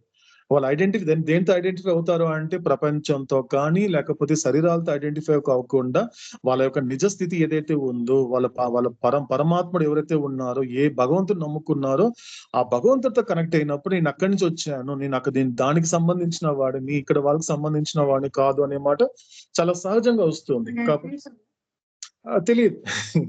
సాధకుడు అంతే. నాకు సంబంధించినంత వరకు ఆన్సర్ వచ్చి సాధారణంగా చెప్పలేరు కాబట్టి నాకు అతను యాస్పిరెంట్ లాగా నాకు అనిపించింది. కాబట్టి అవతాడేది చెప్తున్నాడు. కాబట్టి ఇక్కడ ఏం చేస్తుంది, మనకి ఆ వృక్ష రూప జాతిని అనుకుంటుంది. కాబట్టి అనంతము, శాశ్వతము, ఏ రూపం లేని మరియు సదా పరమాత్మలోనే ఉండే ఆత్మ ఆ యథార్థాన్ని పూర్తిగా మర్చిపోతుంది. అదే కదండి, that is a power of sanskaras. ఏమైపోతుంది ఇక్కడ, సంస్కారాస్ అనేది ఏం చేస్తుంది, ఎందుకంటే మర్చిపోవడానికి అక్కడ మర్చిపోయిందంటే దట్ ఈస్ ఒక అర్థం ఉందండి. ఎందుకంటే సంస్కారాలు ఇంకా పెరుగుతున్నప్పుడు ఏమవుతోంది, ఆ చైతన్యం అనేది పూర్తిగా వికసించలేదు. ఎందుకంటే వృక్ష జాతిలో నేను ఉన్నప్పుడు నేను మెహర్ బాబాని మర్చిపోవడం వేరు, కానీ మానవ రూపంలోకి వచ్చి కూడా నేను మెహర్ బాబాని మర్చిపోయానంటే మాత్రము అది సహజం కాదు, అది అసహజం. ఇప్పుడు వృక్షం మర్చిపోతే భగవంతుడు నువ్వు అజ్ఞాని అనడండి ఒక వృక్షాన్ని. మెహర్ బాబా ఒకవేళ బాబా ఇలా వెళ్తూ ఏదైనా వృక్షం మాట్లాడే అవకాశం ఉంటే, మెహర్ బాబాతో మాట్లాడుతూ ఉంటే I'm God in human form, నేనే నీ జన్మకి కారణకర్తని అని మెహర్ బాబా ఒక వృక్షానికి చెబితే నేను మర్చిపోయానంటే మాత్రం మెహర్ బాబా ఏమండండి, అవునా అది నేచురల్లే. ఎందుకంటే నన్ను గుర్తించాలి అంటే నీకు ఒక కాన్షియస్ కావాలి, సంస్కారం అనేది ఒక స్టేజ్ కి రావాలి, కాబట్టి రాలేదు నేచురల్. కానీ నేను మర్చిపోయానని మెహర్ బాబాతో అంటే అది అన్యాచురల్ అంటాడు అవుతాడు. అది అన్యాచురల్. నన్ను మర్చిపోతున్నావు అంటే నీ నిజ స్థితిని ఇంకా తెలుసుకోలేదు, కాబట్టి ప్రపంచంలో మునిగిపోతున్నావు, కాబట్టి కంప్లీట్ గా ఎంగ్రాస్ అయిపోతున్నావు, కాబట్టి నేను నిన్ను మాత్రం అజ్ఞాని అంటాను. నన్ను అజ్ఞాని అంటాడండి, వృక్షాన్ని అజ్ఞాని అవుతాడు అన్నాడండి. ఎందుకంటే అజ్ఞాని అనే అవకాశం దానికి లేదు. ఎందుకంటే పోయడం అనేది కూడా ఖచ్చితంగా పెరిగిన సంస్కారాల వలనే. కాబట్టి వృక్ష రూపంలోని మొట్టమొదటి జాతికి చెందిన ఈ స్థితిలో ఆత్మ యొక్క చైతన్యము రాతి రూపాలలోను, లోహ రూపాలలోను, వృక్ష రూపాలలోను వరుసగా పొందిన అనుభవాలకు మరియు అది అనుభవించిన సంస్కారాలకు అనుగుణంగా అదే నిష్పత్తిలో స్థూల ప్రపంచాన్ని అనుభవిస్తుంది. ఎలా తెలుస్తుంది దానికి? ఈ ప్రపంచంలో ఈ యొక్క ఎక్స్పీరియన్స్ ఆఫ్ గ్రాస్ వరల్డ్ అనేటువంటిది కూడా అక్కడ అవుతాడు ఏం చేస్తున్నాడు, ఒక ప్రపోర్షన్ అని చెప్తున్నాడు. అంటే ఆ సంస్కారాల యొక్క వాటి నిష్పత్తిని వాడుతున్నాడు. ఎలా పొందుతుంది? ఖచ్చితంగా ఎవాల్వ్ అయ్యింది. ఎందుకంటే రాతి నుండి కాస్త గొప్పతనంగా కొంచెం ఎవాల్వ్ అయ్యింది తీసుకున్నప్పుడు ఆ టైటిల్ మార్చలేదు, కానీ కొంచెం ఎవాల్వ్ అయ్యింది. ఎక్కడ లోహానికి వచ్చేసరికి, లోహం నుండి వృక్షానికి వచ్చేసరికి కూడా ఆ స్థూల ప్రపంచాన్ని అనుభవించడంలో కాస్త ఒక పెరుగుదల కనపడుతోంది. అక్కడ కాస్త పెరుగుదల గ్రోత్ అనేది ఉంది. ఎందుకంటే రాతిగా ఉన్నప్పుడు స్థూల ప్రపంచాన్ని అనుభవించడం కన్నా, లోహ రూపంలో ఉన్నప్పుడు స్థూల ప్రపంచాన్ని అనుభవించడం కన్నా ఇక్కడ కాస్త మెరుగ్గానే అనుభవిస్తూ ఉంది ఈ వృక్ష సంపద. ఈ వృక్ష సంపద అనేది అలాగే అనుభవిస్తోంది. కాబట్టి ఒక నిష్పత్తి చెప్పాడు అవుతాడు. దాని యొక్క సంస్కారాలు అది మనకి స్పష్టంగా చెప్తున్నాడు అవుతాడు. కాబట్టి అది అనుభవించిన సంస్కారాలకు అనుగుణంగా ఎక్కడ అనుభవించింది సంస్కారాలని అన్నప్పుడు గతంలో. ఎందుకంటే రూపం మార్చుకుంది తప్ప కింగ్డమ్ మారచ్చేమో కానీ సంస్కారాలు మారలేదు అక్కడ. సంస్కారాన్ని పోగు చేసుకున్న సంస్కారాన్ని అన్ని అలాగ ఉన్నాయి, కట్టగట్టుకుని అలాగే వెళ్తోంది ఆత్మ అనేది. ఆ సంస్కారాలతోనే జరుగుతూ ఉంది. అంటే రాతి రూపంలో కూడగట్టుకున్న సంస్కారాలు, పెంచుకున్న సంస్కారాలని రాతి రూపంలో తీసుకున్న అది లోహానికి వచ్చింది.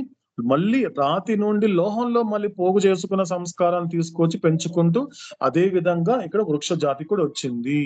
కాబట్టి అది అనుభవించిన సంస్కారాలు అనే పదం చాలా స్పష్టంగా వాడుతున్నాడు అవుతాడు.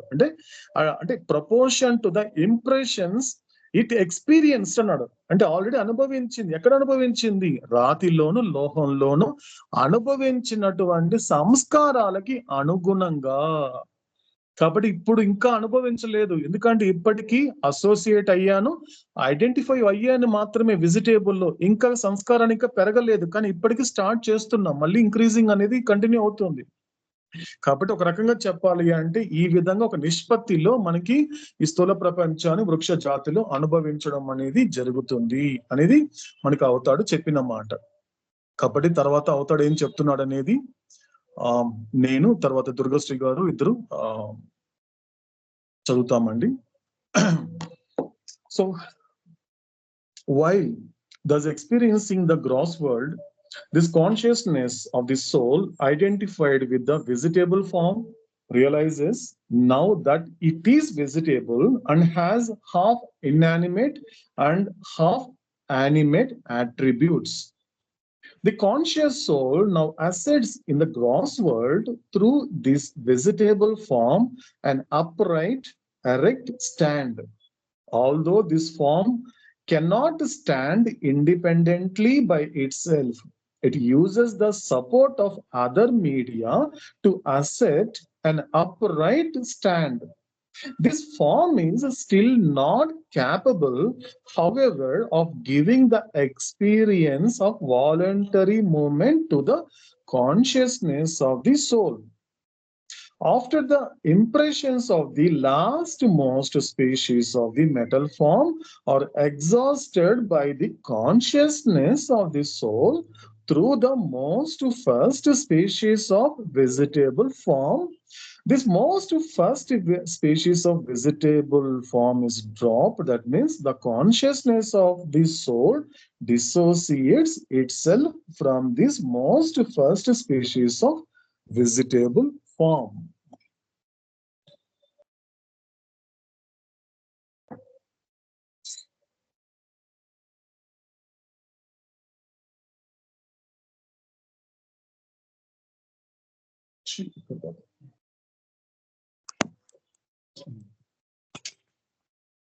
శాశ్వత ప్రేతమ అవతార్ మెహర్ బాబా की जय.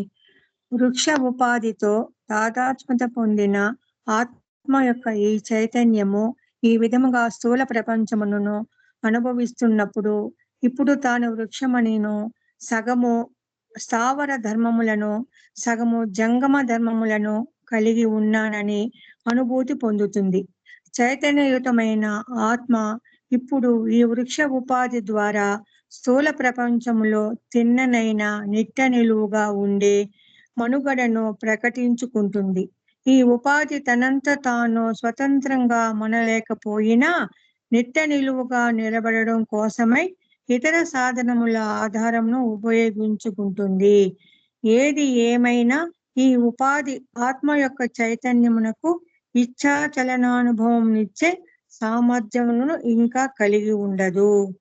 చిట్ట చివరి జాతి లోహ ఉపాధికి సంబంధించిన సంస్కారములు ఆత్మ యొక్క చైతన్యముచే మొట్టమొదట జాతి వృక్ష ఉపాధి ద్వారా ఖర్చు పెట్టబడిన తరువాత ఈ మొట్టమొదటి జాతి వృక్ష ఉపాధి విసర్జింపబడుతుంది. అనగా ఆత్మ యొక్క చైతన్యము మొట్టమొదట జాతి వృక్ష ఉపాధి నుండి తనను తాను విడుదల చేసుకుంటుంది. ప్రియతమ అవతార్ మెహర్ బాబా కీ జై. సో ఇక్కడ మనకి సౌతడ్ ఏం చెప్తున్నాడు అంటే కంటిన్యూ చేసుకుంటూ దీని గురించి చెప్తున్నాడు, వృక్ష జాతులు ఎలా ఉంటుంది. సో ఏం జరుగుతుంది ఇక్కడ కంప్లీట్ గా ఇక్కడ ఒక లక్షణాలు చెప్తున్నాడు మనకి. ఎలాగైతే ఆ రాతి రూపంలో ఉన్నప్పుడు, లోహ రూపంలో ఉన్నప్పుడు ఎలాగైతే అది ఒక స్ట్రాంగ్ అయినది, సాలిడ్ అయినటువంటి, ఎలాగైతే మనకి గతంలో మనకి వాటికి సంబంధించినటువంటి మాటలు చెప్పినప్పుడు అంటే ఇన్ఆర్గానిక్, ఇన్యానిమేట్ అండ్ సాలిడ్ అనే ఆ లక్షణాలు కలిగి ఉంది. ఏది మనకి ఒక మెటల్ కి సంబంధించింది. ఇక్కడికి వచ్చేసరికి మాత్రము ఇక్కడ దీనికి ఉన్న లక్షణాలు ఏంటి అంటే half inanimate and half animate, అంటే పాక్షికంగా కదులుతూ ఉంటుంది. అంతే కదండి. ఇప్పుడు మన వృక్షాన్ని చూస్తున్నప్పుడు, ఎందుకంటే ఆ క్రింద ఉన్నటువంటి మూలాలు కదలదు. కొంచెం పెద్ద వృక్షాన్ని మనం అబ్జర్వ్ చేస్తే, కొంచెం పెరిగిన చెట్టును చూస్తే ఆ కింద మూలాలు కదలదు, ఎందుకంటే అవి నేలలో ఉంటుంది కాబట్టి. అవి కదలదు, అంటే సగము నేలలో ఉంటుంది, కదలకుండా ఉంటుంది. సగం పైన చూస్తే మాత్రము ఆకులు కానివ్వండి, మిగతా భాగాలు ఏదైతే ఉన్నాయో కొమ్మలు కానివ్వండి, అవన్నీ కదులుతూ ఉంటుంది. అంటే ఒక రకంగా ఏం చెప్పాడు అవుతాడు, పాక్షికమైన కదలిక, పాక్షికమైనటువంటి కదలిక లేకుండా ఉంటుంది. అటువంటిది ఒక లక్షణాలు కలిగి ఉంటుంది. కాబట్టి ఇది ఎలా ఉంటుంది అంటే ఈ వృక్ష రూపం ద్వారా తల పైకెత్తి నిటారుగా నిలిచి ఉంటూ ప్రకటితం అవుతుంది. సో ఈ వృక్ష రూపము తనంతట తను స్వతంత్రంగా నిలబడలేకపోయినప్పటికీ, అంటే అందుకే మనకి చెట్టు మొదటగా ఒక బీజం వేస్తున్నప్పుడు ఏం చేస్తారంటే పక్కన కర్ర పెడతారు.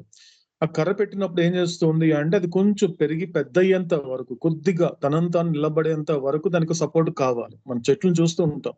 సో ఎప్పుడైతే సపోర్ట్ అవసరం లేదో, కరెక్ట్ గా తనంతటగా కొంచెం ఒక స్థాయి పెరిగిపోయిన తర్వాత పక్కన సపోర్ట్ తీసేయచ్చు. ఆటోమేటిక్ నిలిచి ప్రకటితం అవడానికి ఇతర మాధ్యమాల సహాయం కోరుకుంటుంది. ఒక కర్ర కానీ ఖచ్చితంగా తనకి సహాయం కావాలి స్టార్టింగ్ లో కొద్దిగా పెరిగేంత వరకు. కాబట్టి ఇక్కడ స్వచ్ఛంగా తన అనుభవం కలిగేటువంటి ఆ ఇచ్చే సామర్థ్యము రూపానికి ఇంకా రాలేదు. అంటే పూర్తి కదలిక కానీ ఎవరితో ఒక సపోర్ట్ లేకుండా ఉండేటువంటి రూపం ఇంకా పూర్తిగా రాలేదు. కారణం ఏంటి అన్నప్పుడు దానికి ఉన్నటువంటి స్లైట్ కాన్షియస్నెస్. ఇంకోసారి రిపీట్ చేసుకుందాం. అంటే ఎస్ఎంఎస్ తర్వాత ఇప్పుడు విఎస్ కి వచ్చాం. ఎస్ఎంఎస్ అంటే ఏంటి? స్టోన్ కి మెటల్ కి ఉన్నటువంటి కాన్షియస్నెస్ ఎంత ఉంది? స్లైటెస్ట్ ఉంది అక్కడ. కాబట్టి స్లైటెస్ట్ నుండి ఎక్కడికి వచ్చాము? స్లైట్ కి వచ్చాము. కాబట్టి అక్కడి నుంచి ఇక్కడ ఉన్నటువంటి ఎలా ఎవాల్వ్ అయ్యింది? స్లైటెస్ట్ నుండి స్లైట్ కి ఎవాల్వ్ అయ్యింది.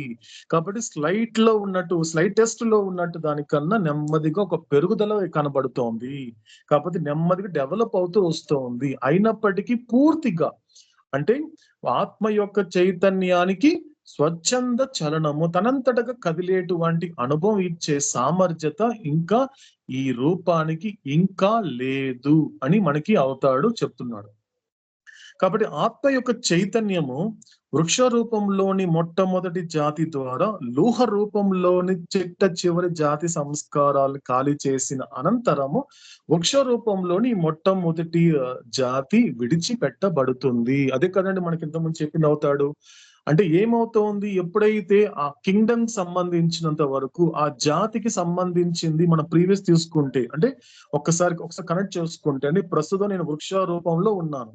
సో నా గతం ఏది నాకు లోహ రూపము, అంటే లోహ రూపముల్లో చివరి ఆ జాతికి సంబంధించినప్పుడు వాటి నుండి నేను డిసోస్ అయినప్పుడు నేను ఏదైతే ఇంక్రీజ్ చేసుకున్న సంస్కారం ఏవైతే ఉన్నాయో అది ఎక్కడికి నన్ను దారి తీసింది అన్నప్పుడు ఈ మొట్టమొదటి జాతి విడిచిపెట్టబడింది. కాబట్టి ఇక్కడ ఎలా విడిచిపెడుతోంది మనకి స్పష్టంగా అంటే ఆత్మ యొక్క చైతన్యము వృక్ష రూపంలోని మొట్టమొదటి జాతి నుండి వేరు పడింది. సో వేరు పడుతోంది ఇక్కడ. అంటే ఇక్కడ ఏం జరుగుతోంది? మళ్ళీ సేమ్ అదే ఫార్మాట్. ఇక్కడ కొత్తగా ఏం జరగటం లేదు. సపరేట్ గా ఏం చెప్తున్నాడు అవుతాడు అంటే ఇంతవరకు అసోసియేట్ అయిన తర్వాత మోస్ట్ లాస్ట్ అనేటువంటి ఆ ఫామ్ నుండి, ఆ జాతి నుండి నువ్వు డిసోసియేట్ అయిన తర్వాత, అంటే అదేంటి? Most last. మోస్ట్ లాస్ట్ అయిన తర్వాత ఈ కింగ్డమ్ కి వచ్చేసరికి మోస్ట్ ఫస్ట్ కాబట్టి ఏమవుతోంది, మళ్ళీ అదే విధంగా అసోసియేట్ అవ్వడము, మళ్ళీ ఆ యొక్క వెజిటేబుల్ ఫామ్ తో ఐడెంటిఫై అవ్వడము, అండ్ ఫైనల్ గా ఏం జరుగుతోంది, మొట్టమొదటిసారిగా వృక్షం రూపంలోని జాతి విడిచిపెట్టబడుతోంది, అంటే డిసోసియేట్ అవుతోంది. మళ్ళీ అదే రిపీట్ చేస్తున్నాడు అవుతాడు, ఇంకేం లేదండి. ఇదే ఒకటే చెప్తున్నాడు, ఎవల్యూషన్ ప్రాసెస్ అంతా సరిగ్గా కరెక్ట్ గా కాస్త శ్రద్ధగా ఆలకించగలిగితే ఎయిడ్ అండి, ఏఐడి. కాబట్టి association, dissociation, association, identification and dissociation. ఈ యొక్క అంటే అసోసియేషన్ కన్నా డిసోసియేషన్ కన్నా ఐడెంటిఫికేషన్ కొంచెం ఫోకస్ చేస్తే, కాస్త దాని మీద కనుక కాన్సన్ట్రేట్ చేస్తే, ఐడెంటిఫికేషన్ అనేది ఇక్కడ ఈ ఫామ్ లో, ఈ ప్రాసెస్ లో ఇట్ ఈస్ మస్ట్ నెససరీ. ఎందుకు నెససరీ అన్నప్పుడు ప్యారలల్ గా జరిగేటువంటి గ్రోత్ ప్యారలల్ గా జరుగుతుంది. ఒకవైపు ఏం జరుగుతోంది, ఇంక్రీజింగ్ ఆఫ్ సంస్కారాస్, అండ్ ఇంకొక వైపు ఏం జరుగుతోంది, ఎవాల్వింగ్ కాన్షియస్నెస్. ఈ రెండు జరుగుతోంది అనేది మనకి అవతాడు చెప్పినటువంటి మాట. కాబట్టి కంటిన్యూ చేస్తూ మనకి అవతాడు ఏం చెప్తున్నాడు అనేది మనకి అంజప్ప గారు అండ్ అక్కమ్మ గారు ద్వారా ఆలకిద్దామండి.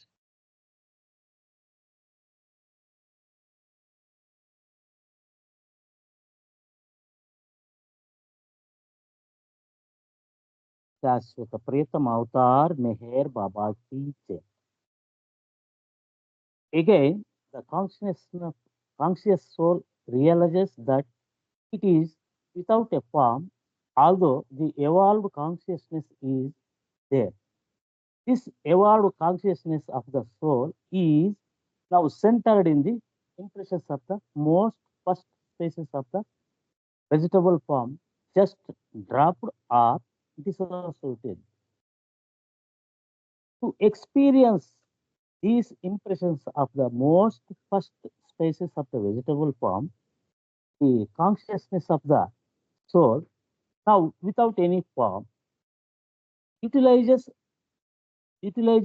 an appropriate medium, which is the most next spaces of the vegetable form. This most next spaces of the vegetable form is nothing but the consolidated mold of the impressions of the most first spaces of the vegetable form. शाश्वत प्रियतम अवतार मेहर बाबा. శాశ్వత ప్రియతమ Avatar Meher బాబాకి జై. ఎరుకగల ఆత్మ తనకు వికసించిన చైతన్యం ఉన్నప్పటికీ తనకు రూపం లేనిది మరొకసారి అనుభవముతో తెలుసుకుంటుంది. ఇప్పుడు ఆత్మ యొక్క ఈ వికసించిన చైతన్యము అప్పుడే విడిచిపెట్టిన లేదా వేరుపడిన వృక్ష రూపంలోని మొట్టమొదటి జాతి సంస్కారాలలో కేంద్రీకృతమై ఉంటుంది. వృక్ష రూపంలోని మొట్టమొదటి జాతి సంస్కారాలను అనుభవించడానికి ఇప్పుడు ఏ రూపముతోనూ సహచర్యం చేయని ఆత్మ యొక్క చైతన్యము తగిన మాధ్యమాన్ని అనగా వృక్ష రూపములోని మొట్టమొదటి జాతికి వెనువెంటనే వచ్చి జాతిని వాడుకుంటుంది. వృక్ష రూపములోని మొట్టమొదటి జాతికి వెనువెంటనే వచ్చి ఈ జాతి వృక్ష రూపములోని మొట్టమొదటి జాతి సంస్కారాల ఘన విభజన మూసయ్యే కాని వేరొకటి కాదు. శాశ్వత ప్రియతమ అవతార్ మెహర్ బాబాకి జై. సో కంటిన్యూ చేస్తూ అవతాడేం చెప్తున్నా అంటే, ఎరుక గల ఆత్మ తనకు వికసించిన చైతన్యం ఉన్నప్పటికీ, అంటే ఏం జరిగింది ఇక్కడ, వికసింప చేసినటువంటి చైతన్యము. ఇక్కడ ఫస్ట్ వాడుతున్నాడు అవుతాడు. రాతిలో ఉన్నప్పుడు కానీ రాతి నుండి లోహంకి వచ్చినప్పుడు రాతి యొక్క వికసించిన చైతన్యం గురించి మాట్లాడలేదు, కానీ రాతిలో కానీ లోహంలో తాను ఏదైతే వికసింప చేసుకున్న ఎవాల్వ్డ్ కాన్షియస్నెస్ దాని గురించి మాత్రం మాట్లాడుతున్నాడు అవుతాడు. అంటే కారణం ఏంటి అన్నప్పుడు ఎందుకు మాట్లాడలేదంటే ఇదే కారణం. ఎందుకంటే ఆ రెండిటికి కూడా ఒకే విధమైనటువంటి చైతన్యం ఉంది, అదే స్లైటెస్ట్ కాన్షియస్నెస్. కానీ ఇక్కడికి వచ్చేసరికి ఏమవుతుంది, గ్రోత్ అనేది ఏర్పడింది, నిజంగా కరెక్ట్ గా ఎవాల్వ్ అయ్యింది ఇక్కడే. అంటే ఇలా నీకు స్టోన్ కి మెటల్ కన్నప్పటికీ కూడా ఎస్ఎం కన్నా ఇక్కడ వెజిటేబుల్ కి వచ్చేసరికి ఆ యొక్క ఎవాల్వ్డ్ అన్నమాట.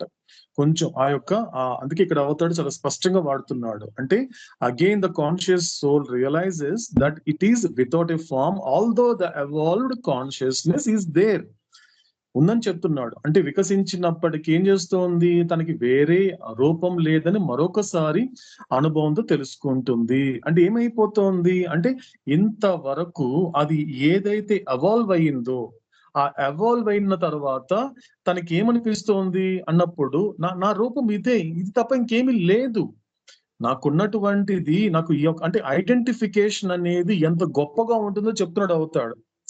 ఐడెంటిఫికేషన్ అనేటువంటిది ఐడెంటిఫికేషన్ అవ్వడం వలన సంస్కారాస్ అనేది ఏ రకంగా ఇంక్రీజ్ అవుతుంది అనేది చాలా స్పష్టంగా చెప్తున్నాడు అవుతాడు. ఎందుకంటే ఇక్కడ తనను తాను ఆ శరీరంతో ఎప్పుడైతే గుర్తిస్తోంది అప్పుడు ఆత్మ అనేది గుర్తించినప్పుడు, ఎందుకంటే సంస్కారాలు ఆ పెరుగుదల ఇది గుర్తించేలా చేస్తోంది. ఎందుకంటే దాని వెనక ఉన్నటువంటి బ్యాక్గ్రౌండ్ ఉన్న స్పిరిచువల్ బెనిఫిట్ ఏంటంటే ఎవాల్వ్ కాన్షియస్నెస్. ఆ చైతన్యం అనేది వికసించడం కోసమే ఆ శరీరంతో నిన్ను గుర్తింప చేసేలా సంస్కారాలు మలుస్తోంది. ఇక్కడ బాగా అర్థం చేసుకోవాల్సిన విషయం ఏంటి అంటే సంస్కారాలు ఎలా పనిచేసింది ఇప్పటి వరకు, అప్పటి నుండి ఇప్పటి వరకు ఎలా పనిచేసిందంటే అది కంప్లీట్ గా ఒక ప్రాపర్ వేలో వెళ్తోంది. కాబట్టి సంస్కారాలు పెరుగుతున్నంత వరకు ఇక్కడ దీన్ని బట్టి ఏం అర్థం చేసుకోవాలి, ఆ సంస్కారాలు పెరుగుతున్నంత వరకు నువ్వు ఆ వృక్ష జాతిలో ఉన్నప్పుడు నువ్వు కేవలము ఆ యొక్క మాధ్యమము ఆ శరీరంతోనే నిన్ను గుర్తిస్తావే తప్ప అంతకు మించి గొప్పగా నువ్వు గుర్తించే కెపాసిటీ నీకు లేదు. లేకుండా అలా మలుచుతోంది పెరిగే సంస్కారాలు. సో దీన్ని ఇప్పటి నా కథతో కనెక్ట్ చేసుకుంటే ఎందుకు నేను ఓకే అక్కడ సంస్కారాలు పెరుగుతోంది కాబట్టి అక్కడ నా కాన్షియస్నెస్ అనేది ఎవాల్వ్ అవుతోంది కాబట్టి నేను అక్కడ ఫామ్ తో ఐడెంటిఫై అయ్యాను. Okay that is the necessary అని చెప్పాడు అవుతాడు. కానీ ఇక్కడికి వచ్చేసరికి మాత్రము నేను ఇక్కడ ఎవరితో దేనితో ఐడెంటిఫై అవ్వాల్సిన అవసరం లేదు. ఎందుకు అవసరం లేదు అన్నప్పుడు, ఎందుకంటే ఇక్కడ పెరగాల్సింది అంటూ ఏమీ లేదు, ఎవాల్వ్ అవ్వాల్సింది ఏమీ లేదు ఇక్కడ ఈ యొక్క మానవ జన్మలో. ఎందుకంటే ఇక్కడ సంస్కారాలు పెరగడం అనేది ఏం లేదు, పెరిగిపోయిన సంస్కారాలతో నువ్వు ఆల్రెడీ వచ్చేసావు మానవ జన్మలో. ఇక్కడ నువ్వు చేయాల్సింది ఏంటి, ఒకటి సంస్కారాలని పోగు చేసుకోవడము, పోగు చేసుకున్న సంస్కారాలని ఖర్చు పెట్టుకోవడమే. అంటే రెండు ఉన్నాయి ఇక్కడ నీకు సంస్కారాలకు సంబంధించినంత వరకు. ఫస్ట్ ఏంటి, accumulation of impression and exhausting accumulated impressions. ఆ రెండే ఉన్నాయి. సో ఇంకో పక్కన చూస్తే మళ్ళీ కొత్తగా కాన్షియస్ ఎవాల్వ్ అవ్వాల్సిన కాన్షియస్నెస్ ఇంకోటి ఏమి లేదు. అదే విధంగా అతి ముఖ్యమైన మాట ఏంటి అంటే ఇప్పుడు అవతాడు అందించే మాట ఏంటి అంటే హ్యూమన్ ఫామ్ కి మించినటువంటి గ్రేటెస్ట్ ఫామ్ అంటే వేరే లేదు ఈ లోకంలో, ఈ ముల్లోకాల్లో. అది నీ కేవలం ఫుల్ కాన్షియస్నెస్ అనే కాదు, ఎందుకంటే చూడడానికి నువ్వు పరిమితంగానే ఉంటావు. ఇప్పుడు చూడండి, ఏనుగుని పక్కన మనిషిని పక్కన నిలబెడితే ఎవరండి స్ట్రాంగ్? ఏనుగు స్ట్రాంగ్ అనిపిస్తుంది. కానీ ఇక్కడ అవతాడు ఏమంటున్నాడు, ఏనుగులో లేనటువంటి ఒక సమర్థత నీలో ఉంది. అలాంటి సమర్థత ఉంది కాబట్టి అంత బలమైనటువంటి ఏనుగు మీద కూర్చొని దాన్ని నడిపించగలుగుతున్నాడు మానవుడు. అది తలుచుకుని ఎంతసేపు అండి వాడిని కింద పడేసి తొక్కి చంపడానికి ఎంత టైం పడుతుంది ఆ ఏనుగుకి? అది చెయ్యదు, ఎందుకంటే దానికి అంత సమర్థత లేదు. నీకు శరీరం అనేది భారీగా ఉన్నప్పటికీ కూడా కానీ అందులో నీకు కావలసినటువంటి కాన్షియస్నెస్ అనేది ఆ జీవరాశులు లేన వరకు తనను తాను అలా కంట్రోల్ చేసుకునే కెపాసిటీ దానికి లేదు. కాబట్టి ఇక్కడికి వచ్చేసరికి మానవ జన్మకు వచ్చేసరికి మాత్రము ఇట్స్ అ గ్రేటెస్ట్ ఫామ్. ఇంతకు మించినటువంటి గొప్ప ఫామ్ అంటే ఈ ముల్లోకాలు ఎక్కడ లేదని చెప్పాడు అవుతాడు. అందుకే అవతార పురుషుడు కానీ, సద్గురువులు కానీ, లేకపోతే మజ్జూబులు కానీ, పరమహంస కానీ, జీవన్ముక్తులు కానీ ఎవరైనప్పటికీ కూడా ఈ లోకంలోకి ఎప్పుడు మానవ రూపంలోనే వస్తారు. ఎస్పెషల్లీ అవతారుడి విషయం తీసుకుంటే అటువంటి పరబ్రహ్మ, సో రూపరహితుడైనటువంటి వాడు, గుణాతీతుడైనటువంటి వాడు, అటువంటి వాడు ఈ అవతారుడిగా అవతరిస్తున్నప్పుడు ఎటువంటి రూపాన్ని తీసుకుంటాడు? రోజు మన అర్థంలో చూసుకున్న రూపాన్ని తీసుకున్నాడు ఆయన. మెహర్ బాబా ఎలా ఉన్నాడండి? మనలాగే ఉన్నాడు కదా అండి. ఇప్పుడు మనతో మాట్లాడుతున్నప్పుడు ఆయన ప్రత్యేకంగా ఉన్నాడా? లేదు కదా అండి. నాలాగే కూర్చో ఉన్నాడు, నాలాగే షర్ట్ వేసుకున్నాడు, నాలాగే ప్యాంట్ వేసుకున్నాడు, నాలా తలదూకున్నాడు, నాలాగే ఉన్నాడు. ఆయన ప్రత్యేకంగా ఏం లేడు. అంటే దీన్ని బట్టి ఏం అర్థం చేసుకోవాలి? ఇంతకు మించిన రూపం అనేది లోకంలో లేదు. కాబట్టి నువ్వు గొప్పగా మాధవుడిగా తయారు కావడానికి నీకు 100% అవకాశం ఉంది. మానవుడిగా పరిపూర్ణుడు కాడు. మానవుడు మాధవుడు అయినప్పుడు ఆ పరిపూర్ణత ఫలిస్తుంది అంటాడు, అవుతాడు. కాబట్టి ఆ పర్ఫెక్షన్ ఎప్పుడు వస్తుంది అన్నప్పుడు you have perfect form and you have perfect full consciousness and you have perfect intellect. అది చాలు నువ్వు పర్ఫెక్షన్ అవడానికి. ఒక పరిపూర్ణత సాధించడానికి నీకు ఇంతకు మీ మూడుకి మించి ఇంకేం అవసరం లేదు. కానీ అది గుర్తించాలి. తెలియడం వేరు, గుర్తించడం వేరు. గుర్తిస్తే నీకేం అర్థం అవుతుంది అంటే నీకు సరిగ్గా ఆ ఇంటలెక్ట్ ని ఎలా యూటిలైజ్ చేసుకుంటావు? వివేకవంతమైన బుద్ధితో ఆలోచిస్తూ క్లియర్ గాను, కామ్ గా, కూల్ గా ఆలోచిస్తూ చేయాల్సిన పనులు చేసుకుంటూ వెళ్తావు. చేయాల్సిన పని ఎలా చేస్తావు అన్నప్పుడు, ఎందుకంటే నీ థాట్ క్లియర్ గా కానంత వరకు, ఎందుకంటే నీకు క్లియర్ గా ఎప్పుడు థింకింగ్ వస్తుందో తెలుసా అని అడుగుతాడు. నీ థాట్, నీ ఆలోచన ఎప్పుడు నువ్వు క్లియర్ గా ఆలోచించగలుగుతావో తెలుసా? ఎప్పుడైతే నీకు డిటాచ్డ్ అయినప్పుడో నీకు క్లారిటీ వస్తుంది. నువ్వు డిటాచ్ కాగలగాలి. ఎక్కడి నుంచి ఎవరి నుండో నువ్వు భౌతికంగా దూరం అయిపోవడం వల్ల ఏది నీకు సవ్యంగా జరగదు. ఇంకా నీకు సంస్కారాలు అనేది పోగు చేసుకుంటావు. అలా వెళ్ళడం కుదరదు. ఎందుకంటే నువ్వు ఇంట్లో ఉండడం కన్నా, అందుకే అవుతాడు చెప్పాడు, అవుట్వర్డ్ రెనౌన్సియేషన్ అనేది ఈజ్ ఆల్వేస్ కాంప్లికేటెడ్ అన్నాడు అవుతాడు. అది ఎప్పుడు సంక్లిష్టమైనదే. ఏది? బాహ్యమైన పరిత్యాగం అనేది. పోనీ నువ్వు ఆవేశంతో బయటికి వెళ్ళిపోయావు, నాకు ఏమొద్దా అంటే నాకు సంసారం వద్దని వెళ్ళిపోయావు. వెళ్ళిన తర్వాత బాగా అబ్జర్వ్ చెయ్యి. నువ్వు ఇంటికి వెళ్ళింది, బయటకు వచ్చిన తర్వాత నువ్వు మెట్లు దిగుతున్నప్పుడు కానీ, ఒకటి అడుగు వేసి ఇంటి నుంచి దూరం వెళ్తున్నావు అనిపిస్తుంది, బస్సో ట్రైన్ ఏదో ఎక్కి వెళ్తున్నప్పటికీ కూడా నీ ఆలోచన, నీ యొక్క ఆలోచన కూడా కాదని ఊహ, ఇమాజినేషన్ అనేది ఇంకా పవర్ఫుల్ అయిపోతుంది. ఇంట్లో ఉన్నంత వరకు నువ్వు 1-2 గంటలు ఆలోచించినటువంటి ఏబిసిల గురించి నువ్వు బయటికి వెళ్ళిన తర్వాత దానికి మించి 4 గంటలు 8 గంటలు ఆలోచిస్తున్నావు. ఏమై ఉంటుంది, ఇంట్లో ఎలా ఉంటారు, ఆ డోర్ సరిగా వేసారా లేదా, ఫోన్ సరిగా పెట్టారా లేదా, లేకపోతే ఫోన్ లాక్ చేసి పెట్టారా లేదా, ఇంట్లో తాళం వేసుకుని సరిగా పడుకున్నారా లేదా అనేది ఎక్కడ ఆలోచిస్తున్నావు? దాదాపు 1000 కిలోమీటర్ల దూరంలో ఉన్నావు నువ్వు మీ ఇంటి నుంచి. కానీ ఇప్పటికీ ఆలోచిస్తున్నావి అంటే ఇప్పటికి ఊహించుకుంటున్నావే. అంటే that is a complication of outward renunciation. కానీ అది అవసరం లేదు నీకు. ఉన్నంత వరకే, ఉన్నప్పుడే ఇన్నర్ గా గనక నువ్వు డిటాచ్ కాగలిగితే అప్పుడు మాత్రమే, ఆ డిటాచ్ అయినప్పుడు మాత్రమే నీకు క్లియర్ అవుతుంది ఆ థాట్ అనేది. అప్పుడు కామ్ గా, కూల్ గా ఆలోచిస్తూ నువ్వు చేయాల్సిన పనులు చేయగలుగుతావు. ఇది చెప్తున్నాడు అవుతాడు. కాబట్టి ఇది ఇంపార్టెంట్. కాబట్టి అక్కడ ఐడెంటిఫికేషన్ అనేది ఏం జరుగుతోంది అన్నప్పుడు అక్కడ పూర్తిగా ఏమవుతోంది? సంస్కారాలు పెరుగుతోంది. అదే విధంగా ఎవాల్యుయేషన్, కాన్షియస్నెస్ అనేది ఎవాల్వ్ అవుతోంది. ఇదే మాట చెప్తున్నాడు అవుతాడు. కాబట్టి వృక్ష రూపంలోని మొట్టమొదటి జాతి సంస్కారాలను అనుభవించడానికి, అంటే దీనికి ముందు ఒక మాట చెప్తున్నాడు అండి. మన ఫస్ట్ పేరా చూస్తే ఏం చెప్తున్నాడు అంటే, ముఖ్యంగా విడిచిపెట్టిన తర్వాత అది ఎక్కడ ఉంటుంది?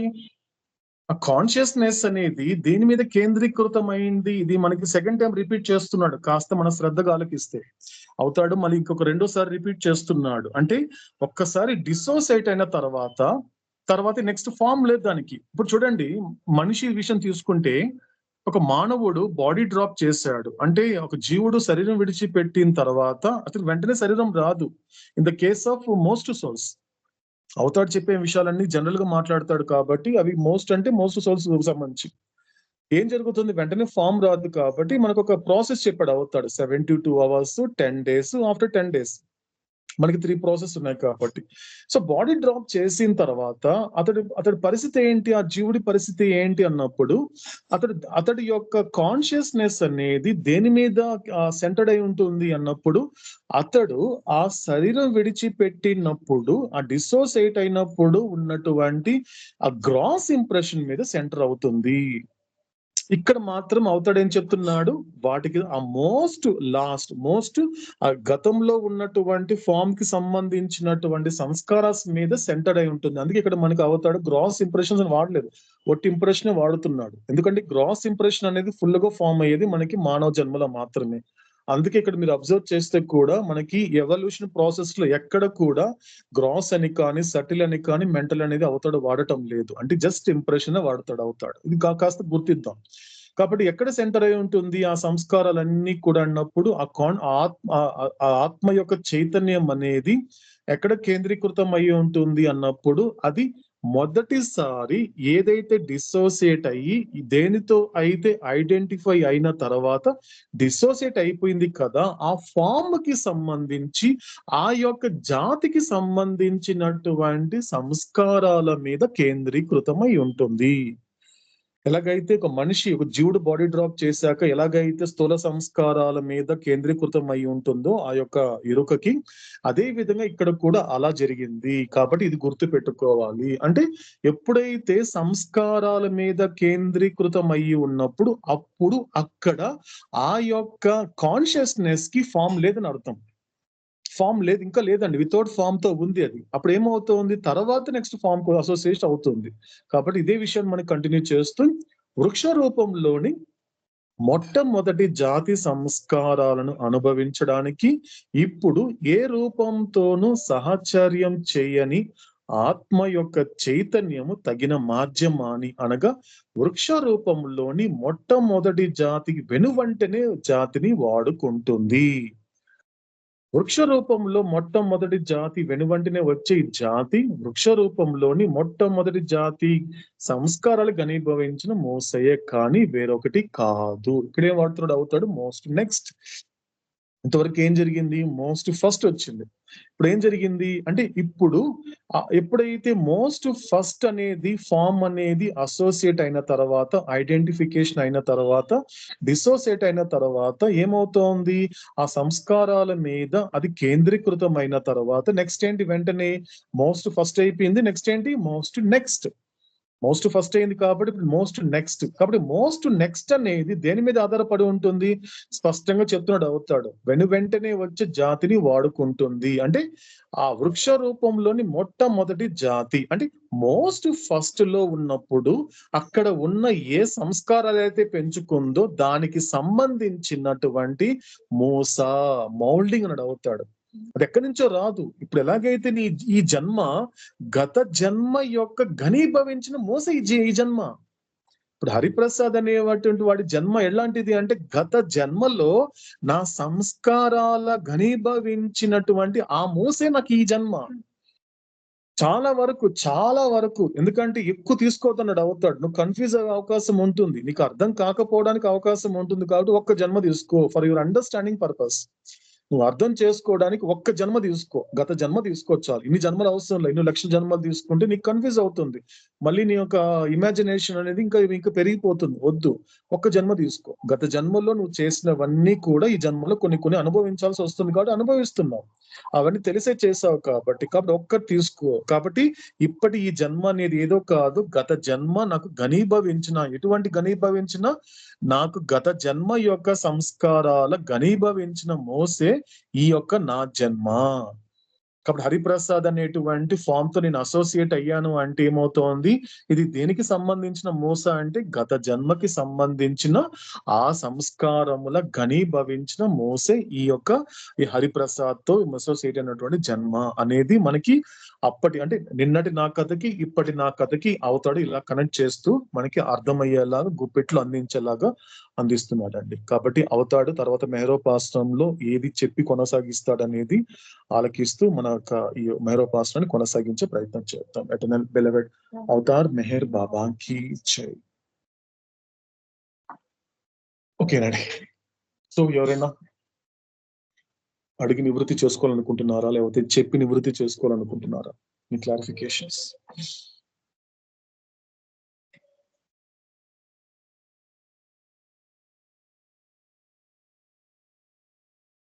ఓకేనండి, గుడ్. సో ఏం క్లారిఫికేషన్ లేదు కాబట్టి మనం నెక్స్ట్ సెషన్కి వెళ్ళిపోతాము.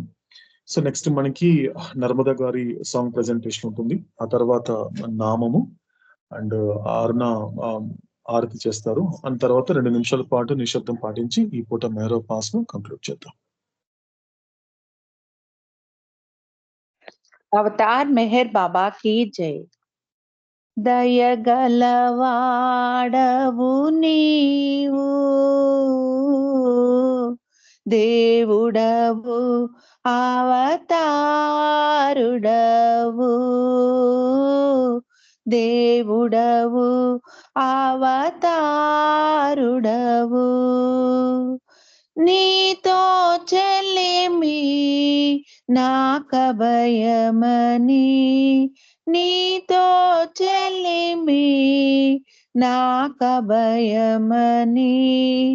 నీ స్మరణమునే చేసి తిని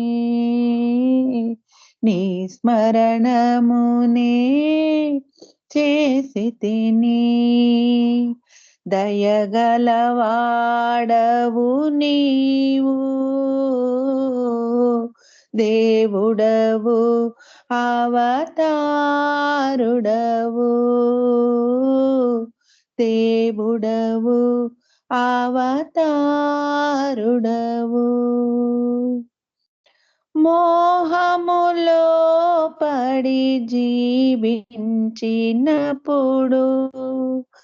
అహము నాలో నర్తించినప్పుడు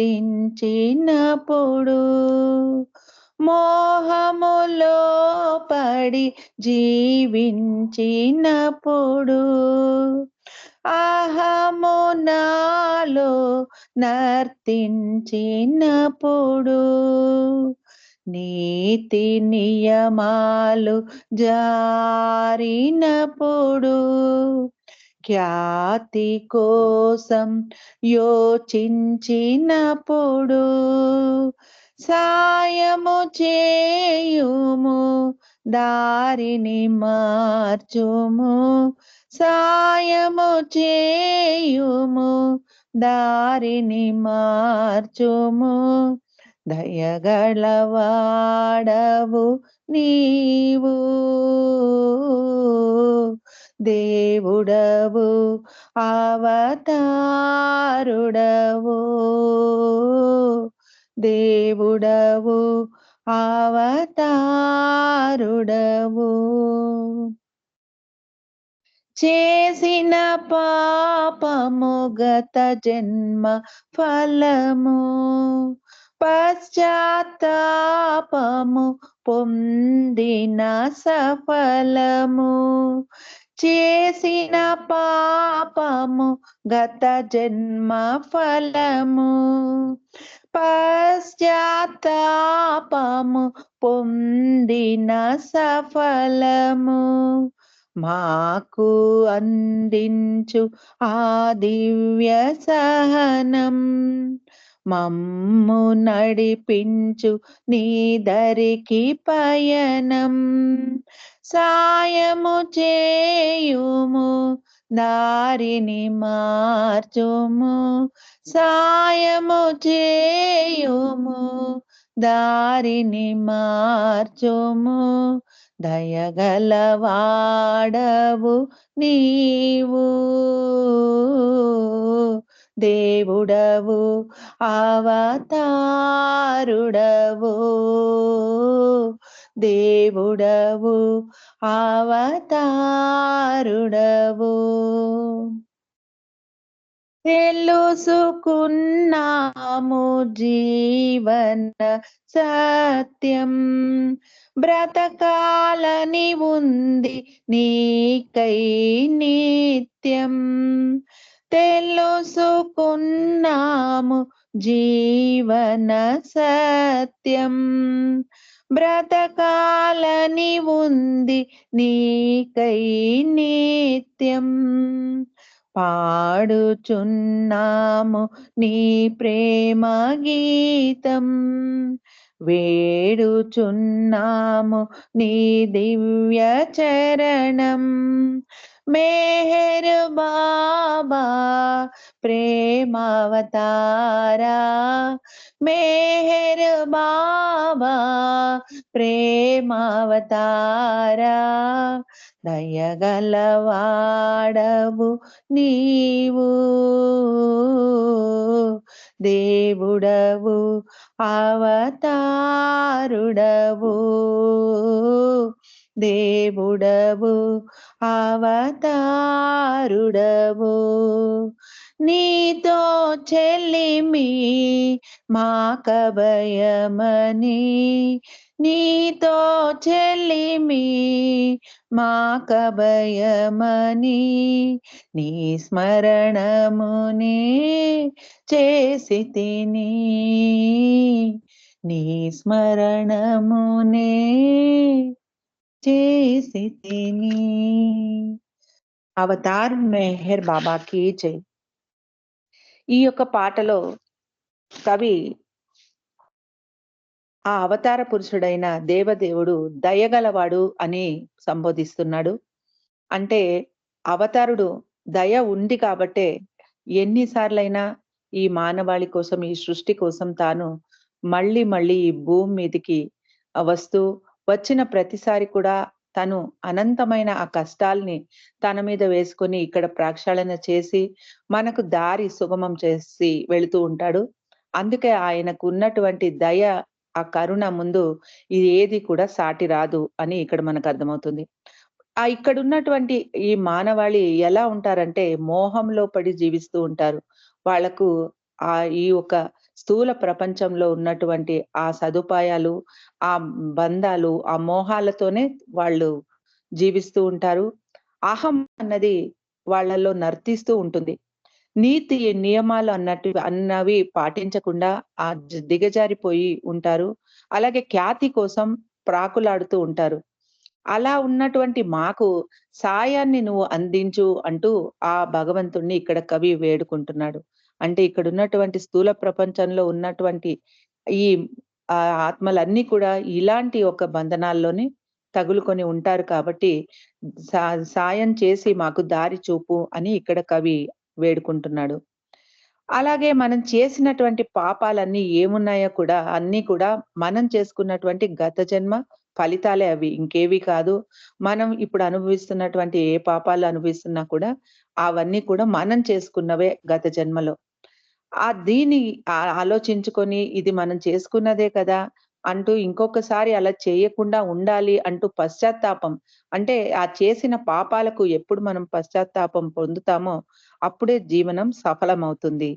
అలాగే ఆ ఒక పశ్చాత్తాపాన్ని పొంది సహనంగా జీవించేటటువంటి ఆ సహనాన్ని కూడా నీవే మాకు ప్రసాదించు అంటూ బాబాను, ఆ అవతార పురుషుణ్ణి వేడుకుంటూ, అలా మనం ఆ సహనాన్ని ఎప్పుడైతే అలవర్చుకుంటామో అప్పుడు ఆ భగవంతుడి దరికి చేరుకోవడానికి మనకు మార్గం సుగమం అవుతుంది. ఇలా మాకు మార్గం సుగమం చేసుకోవడానికి ఆ సహనాన్ని నీవే ఇచ్చి మాకు సహాయం చెయ్యి అంటూ బాబాను, అంటే అవతార పురుషుణ్ణి ఇక్కడ వేడుకోవడం జరుగుతోంది. తెలుసుకున్నాము జీవన సత్యం, అంటే ఈ నిజమైన జీవిత సత్యం అన్నది ఏంటి అంటే భగవంతుణ్ణి ప్రేమించడం, భగవంతుడిలో ఐక్యం అవడం అన్న ఆ సత్యం మాకు ఇప్పుడు బోధపడింది. కాబట్టి ఇప్పుడు నీ కొరకే మేము బతకాలని ఆ నిశ్చయానికి వచ్చాము.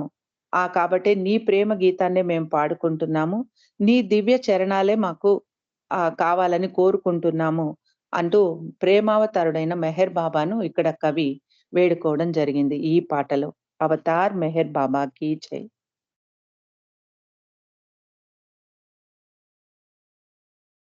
శాశ్వత ప్రియతమ అవతార్ మెహర్ బాబా की जय.